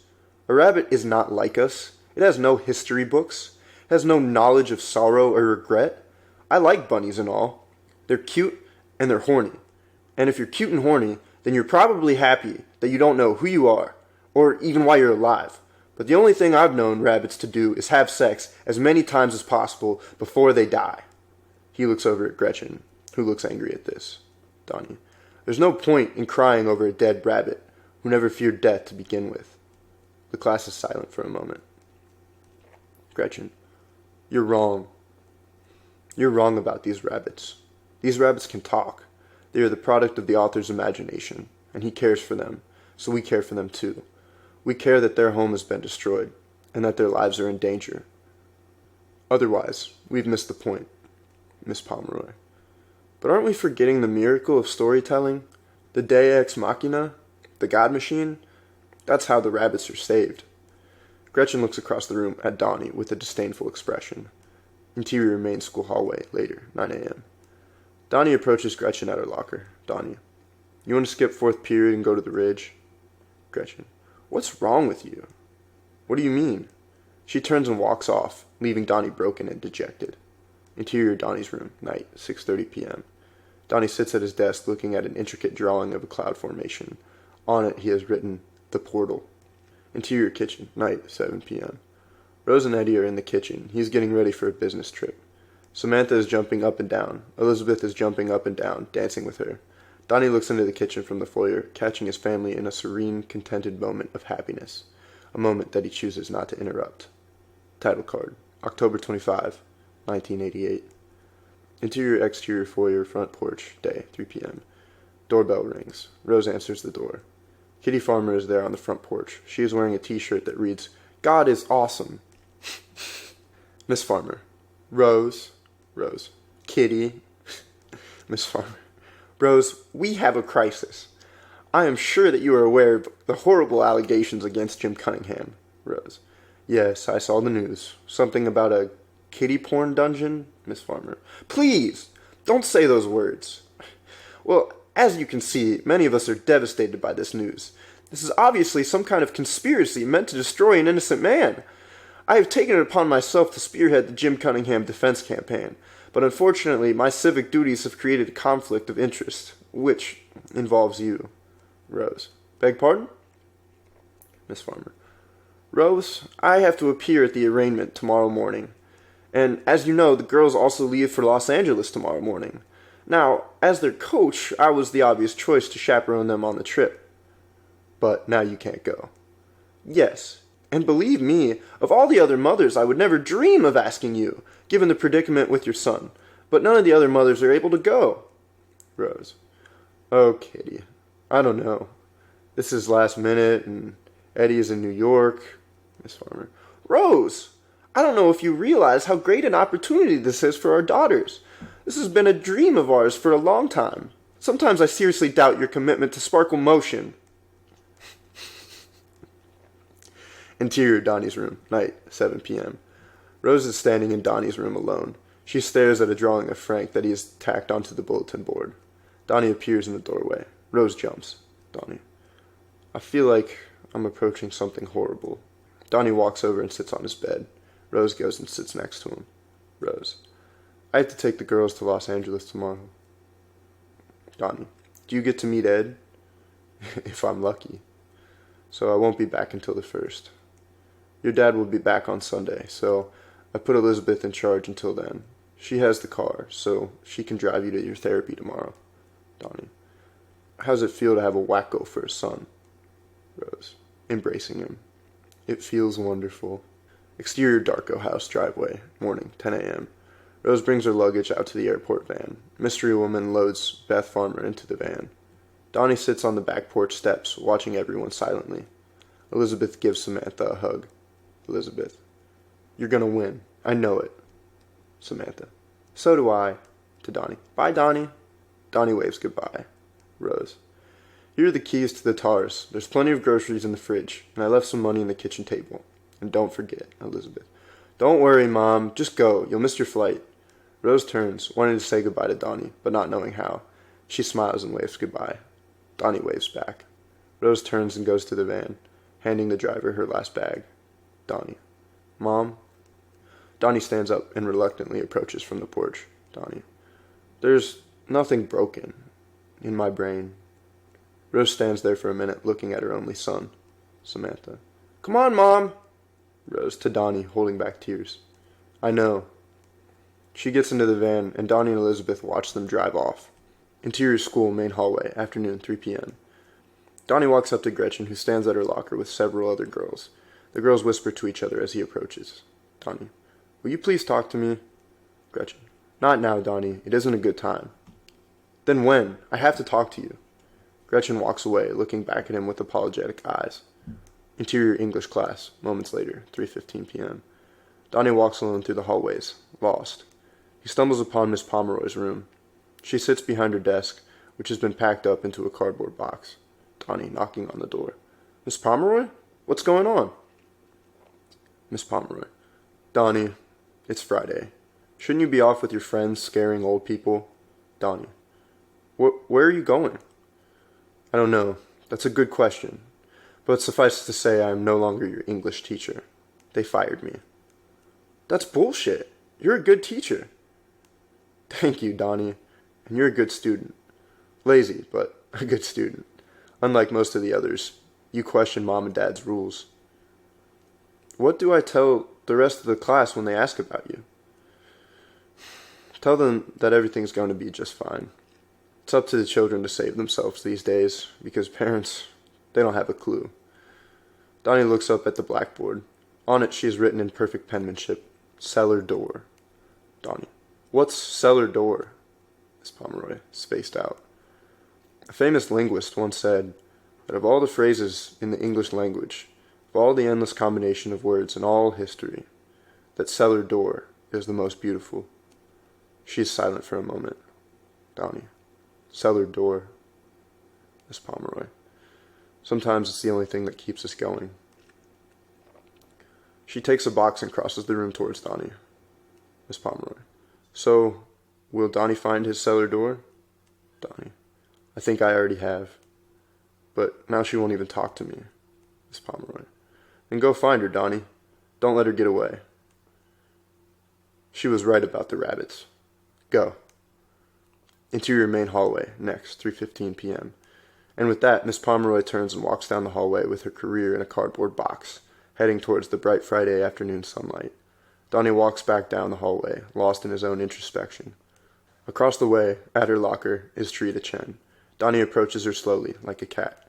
She turns from her locker, and they make eye contact. She looks at him warily, frightened.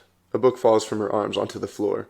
Written in large letters on the brown book cover is his name, Donnie Darko. He comes face to face with her, grabs her earmuffs with both hands, and touches his forehead to hers as if they were going to kiss. Donnie, I promise that one day things will get better for you. Tarita holds still for a moment, trembling, and then jerks back from him. Her earmuffs come off in his hands. She backs away from him slowly. A single tear rolls down her cheek. Shut up! And then she turns and runs down the hall, disappearing from sight. Exterior Old Gun Road, afternoon, 4 p.m. Donnie walks by himself, thinking, wearing Tarita's earmuffs. Title card, October 29, 1988. Interior Therapist's Office, day, 1:30 p.m. Donnie is under hypnosis. Dr. Thurman, and when I clap my hands together twice, you will wake up. Do you understand? Yes. So, your parents, why did you disappoint them? I was playing with fire. Is it Frank who wants you to destroy the world, to set the world on fire? Donnie doesn't answer. People get hurt. Dr. Thurman, but it was an accident. The house was under construction. People get hurt. I don't want to hurt anyone. But you were punished. Yeah, I went to jail. Do you wish that you were punished by your parents instead? They didn't buy me what I wanted for Christmas that year. What did you want for Christmas that year? Hungry, hungry hippos. How did you feel being denied those hungry, hungry hippos? Regret. What else makes you feel regret? That I did it again. Dr. Thurman, alarmed. You've done it again. Yeah. I flooded my school.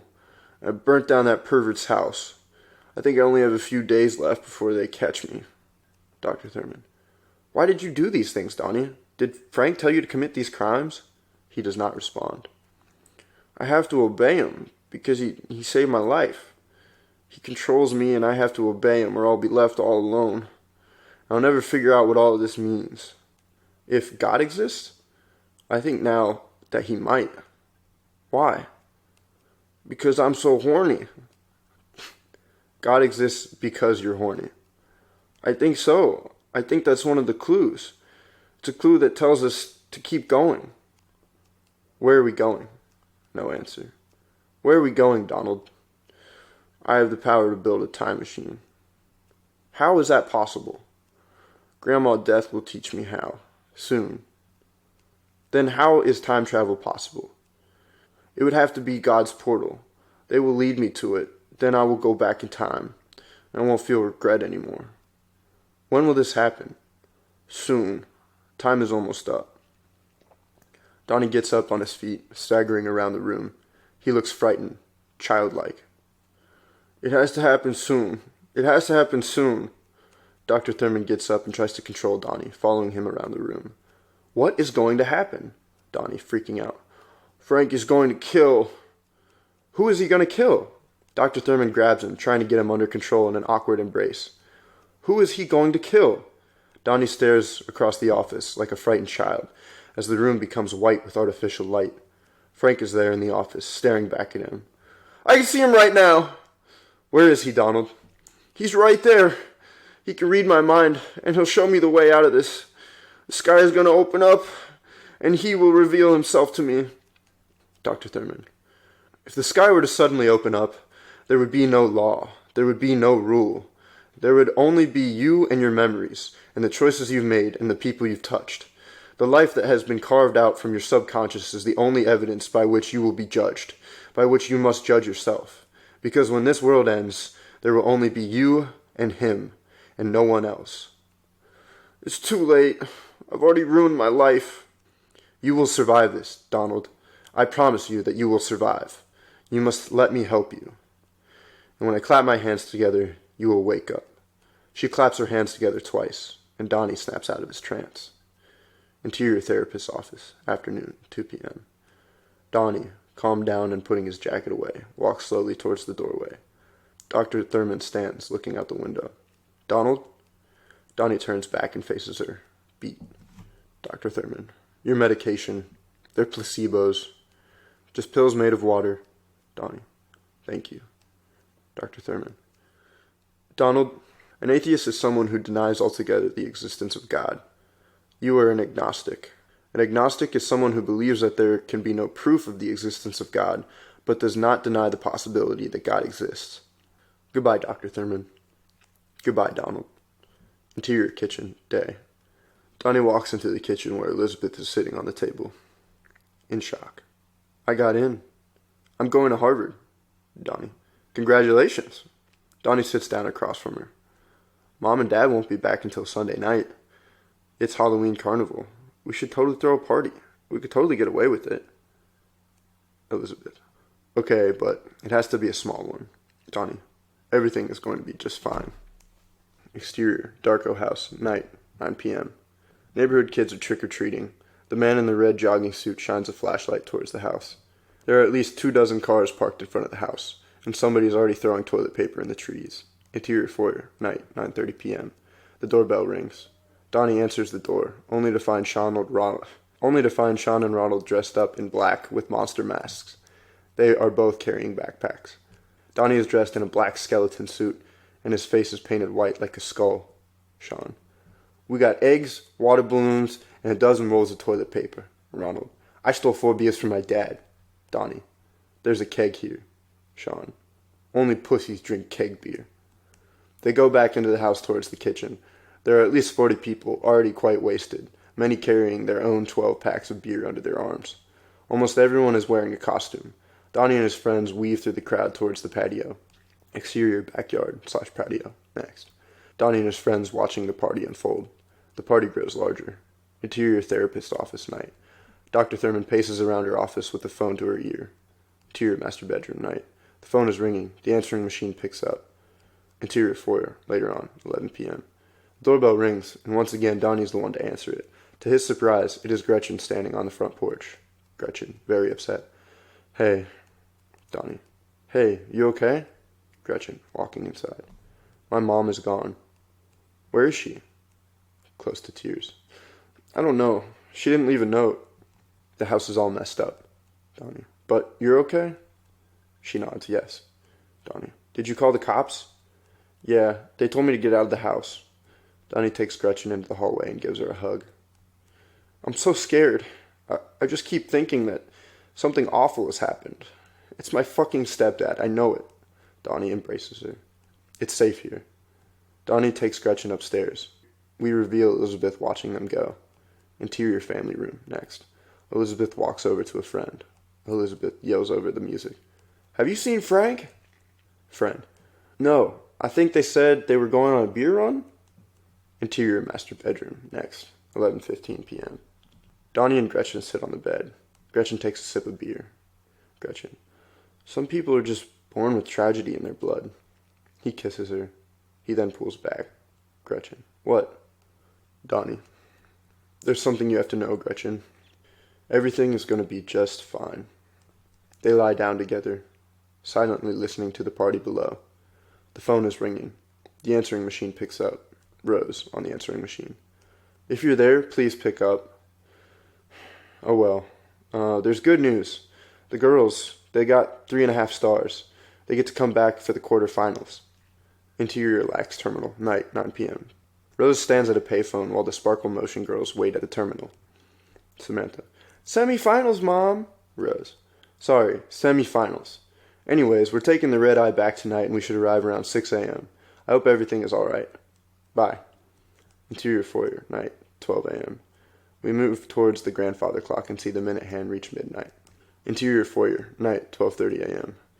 Donnie and Gretchen walk downstairs. They kiss, and she goes towards the family room. Donnie walks toward the kitchen, but then doubles over against the wall in pain. Suddenly, the room blows out with a strobe of white light, as costumed teenagers and their vector spears intersect in a shimmering maze of chaos. Donnie slowly follows his spear as it leads him through the crowd, directly towards the refrigerator. Donnie stares blankly at what he sees, scrawled in magic marker on the memo board. It reads, "Frank was here. Went to get beer." Donnie stares at the board for several moments. He then turns his head and sees a teenager with a Ronald Reagan mask walk by. He then sees another spear coming towards him. Gretchen rounds the corner, coming in from the family room. Donnie falls to his knees and puts his face inside the head of Gretchen's spear. We see his POV, an abyssal tunnel of light. Donnie, come with me. Gretchen, where are we going? He grabs her and pulls her out of the back of the kitchen into the backyard. Ronald and Sean follow. Exterior backyard patio, next. They move through the backyard. Gretchen, Donnie, what's going on? She stops him. Time is running out. We have to go see Grandma Death. We have to talk to her. Why? Is it about the book? No, Frank. Who's Frank? Ronald and Sean approach. Donnie, where are we going? Donnie looks at Gretchen. This is it. Donnie, she knows. I know she knows. Exterior neighborhood street, night, 1:15 a.m. The group of four ride their bikes down the street. Exterior forest, night, 1:45 a.m. They ride their bikes across the forest. Exterior Grandma Death's house, night, 1:30 a.m. They stand in front of the dark house. It is pitch black, no lights anywhere. Sean, there's nobody here. Just forget about it. Then, there's a clanking noise from somewhere around the side of the house. Everyone hears it. Donnie looks toward the lower front of the house where there is a cellar door. Gretchen, is that a cellar door? Donnie, his eyes widen. Yeah. The cellar door is ajar, and there's a dim light coming out from inside. Ronald, don't open it, Donnie. Let's just leave. Interior Grandma Death's cellar, next. Donnie and Gretchen open the door to the cellar and descend down into a murky pit with a stone floor. Inside, the room is quite large, filled with row after row of boxes, paintings, antique furniture, and chandeliers. There's even an ancient piano in the back. Gretchen slowly reaches her hand out and places her finger on the deepest piano key. Suddenly, a figure emerges from the shadow and slams Donnie into the wall. Then he grabs Gretchen by placing an arm around her neck with a butcher knife. It is Ricky Danforth. Seth comes out from another corner, also brandishing a butcher's knife. Both have pantyhose pulled over their heads. Ricky, get the fuck out, now! Ricky drags Gretchen out. Seth drags Donnie out. Exterior Grandma Death's house, next. The four of them come bursting out of the cellar. Seth holds Donnie's arms down with his knees and places the butcher's knife against his throat. Ricky throws Gretchen down hard onto the shoulder of Old Gun Road. She lets out a gasp of pain as her head hits the gravel. Ricky, motherfuckers, Seth. I have a bigger knife now. Sean and Ronald watch, dumbfounded, backing away. Seth just stares down at Donnie with dead eyes, pushing the knife down harder, cutting off Donnie's air supply. Sean, hey, there's someone coming. Look, there's a car coming. Seth slowly turns his head and sees, far down Old Gun Road, approaching headlights. Donnie, barely audible whisper. Do ex machina. Seth, what did you say? Donnie, our savior. The headlights are getting close. Ricky, they called the fucking cops. Gretchen struggles to breathe on the shoulder of the road, the wind knocked out of her, semi-conscious. Seth, that's no cop. The headlights are getting close. Gretchen, in a hoarse whisper. Donnie! Even closer. Donnie, you better run. Ricky, forget it, let's go. Seth doesn't move, he just stares down at Donnie. Ricky, come on, let's go. Seth, you're dead, Donnie Darko. Seth gets up and runs off with Ricky into the forest, just as the approaching car crests the top of Old Gun Road at breakneck speed. Suddenly, in the bright glow of the car's headlights, is the silhouette of Grandma Death, standing in the middle of the road. In her right hand, she is clutching a letter. Donnie's letter. Gretchen, Donnie! The car swerves left, barely missing Grandma Death. The Pontiac tries to brake hard, but the wheels lock, and it goes skidding onto the shoulder. Gretchen raises her head from the gravel into the bright headlight beams. The Trans Am goes barreling over her like a speed bump, and her limp body rolls off into a grassy ditch. The Trans Am skids off into the grass and collides head-on with the crumbling stone chimney, which explodes into a crumpled hood of the car, as it eventually comes to a stop in a fury of smoke. Donnie staggers to his feet, regaining his breath. He runs over to Gretchen and kneels down next to her. Donnie, Gretchen, wake up! Wake up! Her neck is broken. She has no pulse. The passenger door to the Trans Am opens, and a passenger in a clown costume gets out. The driver's side door opens and the driver gets out. He is wearing a rabbit suit, a Halloween costume. He is holding the grotesque rabbit helmet in his hand. It is Frank. Passenger. Frank, what'd you do? What'd you do? Frank approaches Donnie, who raises his head from Gretchen to see him for the first time, face to face, with an expression of shocked horror. Passenger. She's dead. You killed her, Frank. Frank is in shock. Frank. She's dead. Donnie slowly nods his head. Sean and Ronald approach him slowly. Grandma Death looms behind them. Frank. What the fuck? Look at my fucking car. Passenger. Let's get out of here. Let's get out of here, Frank. Frank. What were you stupid fucks doing in the middle of the road? Donnie. Waiting for you. Donnie raises the gun from his father's closet with his right hand, and to his own surprise, he pulls the trigger. Frank's left eye implodes as the bullet passes through his head. His body falls limply to the ground. Passenger. Holy shit. The passenger turns and runs off into the woods. Ronald. What'd you do, Donnie? What'd you do? Donnie, very calm. Go home. Go home and tell your parents that everything's going to be just fine. After the contemplation of the recent events, Sean and Ronald turn and run off in the opposite direction. Donnie is left alone, with the dead bodies. He turns and stares at Grandma Death, who is calmly standing there, with his letter in her hand. Grandma Death. A storm is coming. You must hurry. Donnie is still in shock. Exterior neighborhood street, early morning, 4:30 a.m. Donnie carries Gretchen home. Interior family room next. Donnie looks down at Elizabeth asleep on the couch. He then leans down and gives her a kiss on the forehead. Exterior Darko house. Driveway next. Donnie walks out to the tars, then stops and looks up at the sky. Exterior Darko house driveway next. The time portal begins to form above the house. Donnie touches his stomach, feeling sick once again. Donnie then steps into the car, where Gretchen sits in the passenger seat. He turns on the engine and peels out of the driveway. Interior Ford Taurus, early morning. Donnie drives the car up to Carpathian Ridge. Exterior Carpathian Ridge, early morning, 5:30 a.m. Donnie sits on the roof of the Taurus, looking out. He smiles, lighting a cigarette. Donnie. 28 days, 6 hours, 42 minutes, 12 seconds. We're almost home. Exterior sky, next. We see the time portal in the distance forming. Interior flight, 2806, dawn, 6 a.m. Samantha Darko is fast asleep, her head rests against Rose's shoulder. She looks out of the window at the rising sun. Exterior Darko house, dawn. The portal continues to form above the Darko house. Police cars pull up in front of the house. Exterior Carpathian Ridge, dawn. Donnie continues to stare out at the canyon. Exterior sky, next. We see the time portal once again. Interior Ford Taurus, next. Donnie steps off the hood and gets into the car. He takes Gretchen's hand. Interior flight, 2806, next. On the plane, Rose looks out of the window. As the jet wing explodes, audio only, we don't see it. She screams out as the cabin shakes violently. Exterior Darko house, dawn.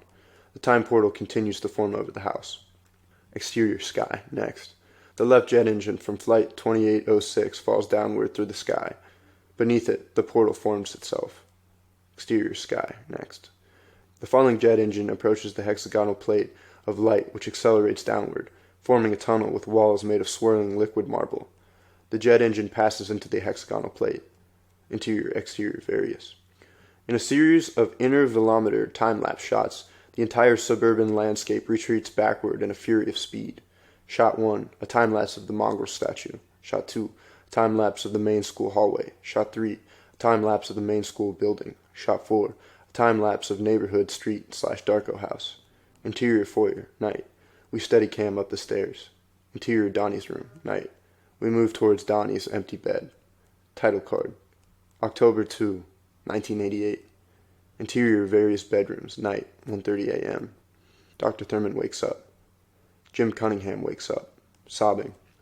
Kitty Farmer wakes up, coming to a horrible realization. Karen Pomeroy and Dr. Molotov wake up together. Charita Chen wakes up. Exterior sky, night, 1:30 a.m.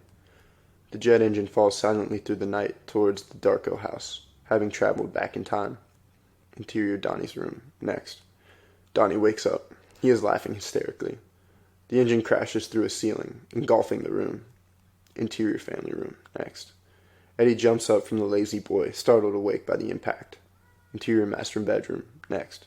Rose sits up, hearing the crash. Rose. Eddie?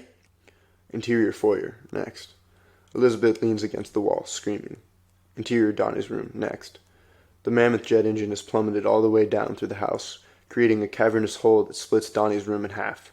The smoke from the wreckage begins to clear. Above the engine is Donnie, impaled through the stomach by a wooden beam that was once part of the floor beneath his bed. There is blood gushing from his mouth, and his face is contorted into an expression that could almost be a smile.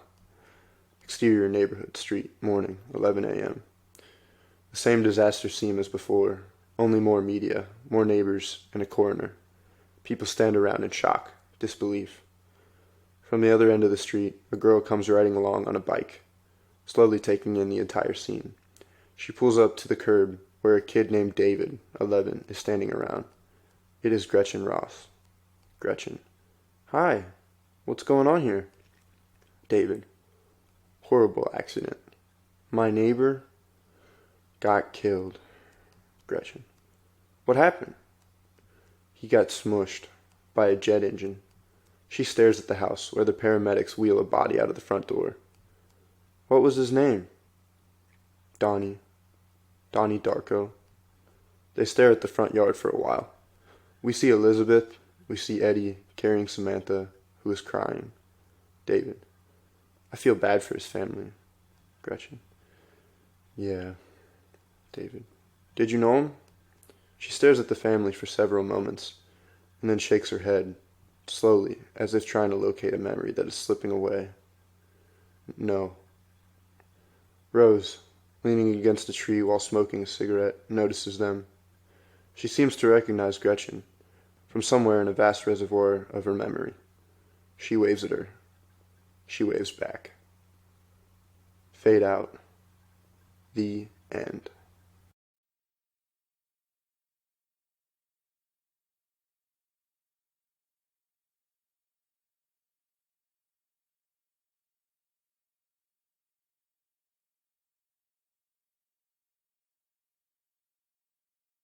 His room is an organized wreck.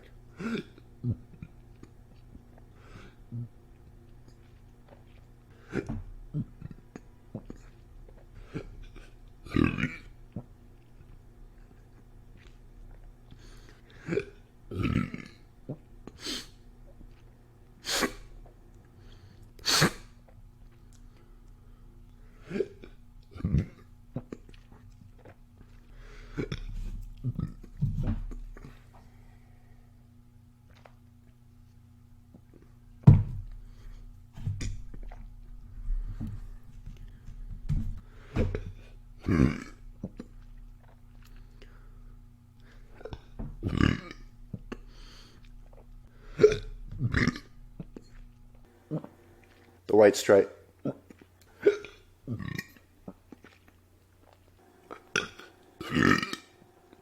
Dr. Thurman. Dr. Thurman.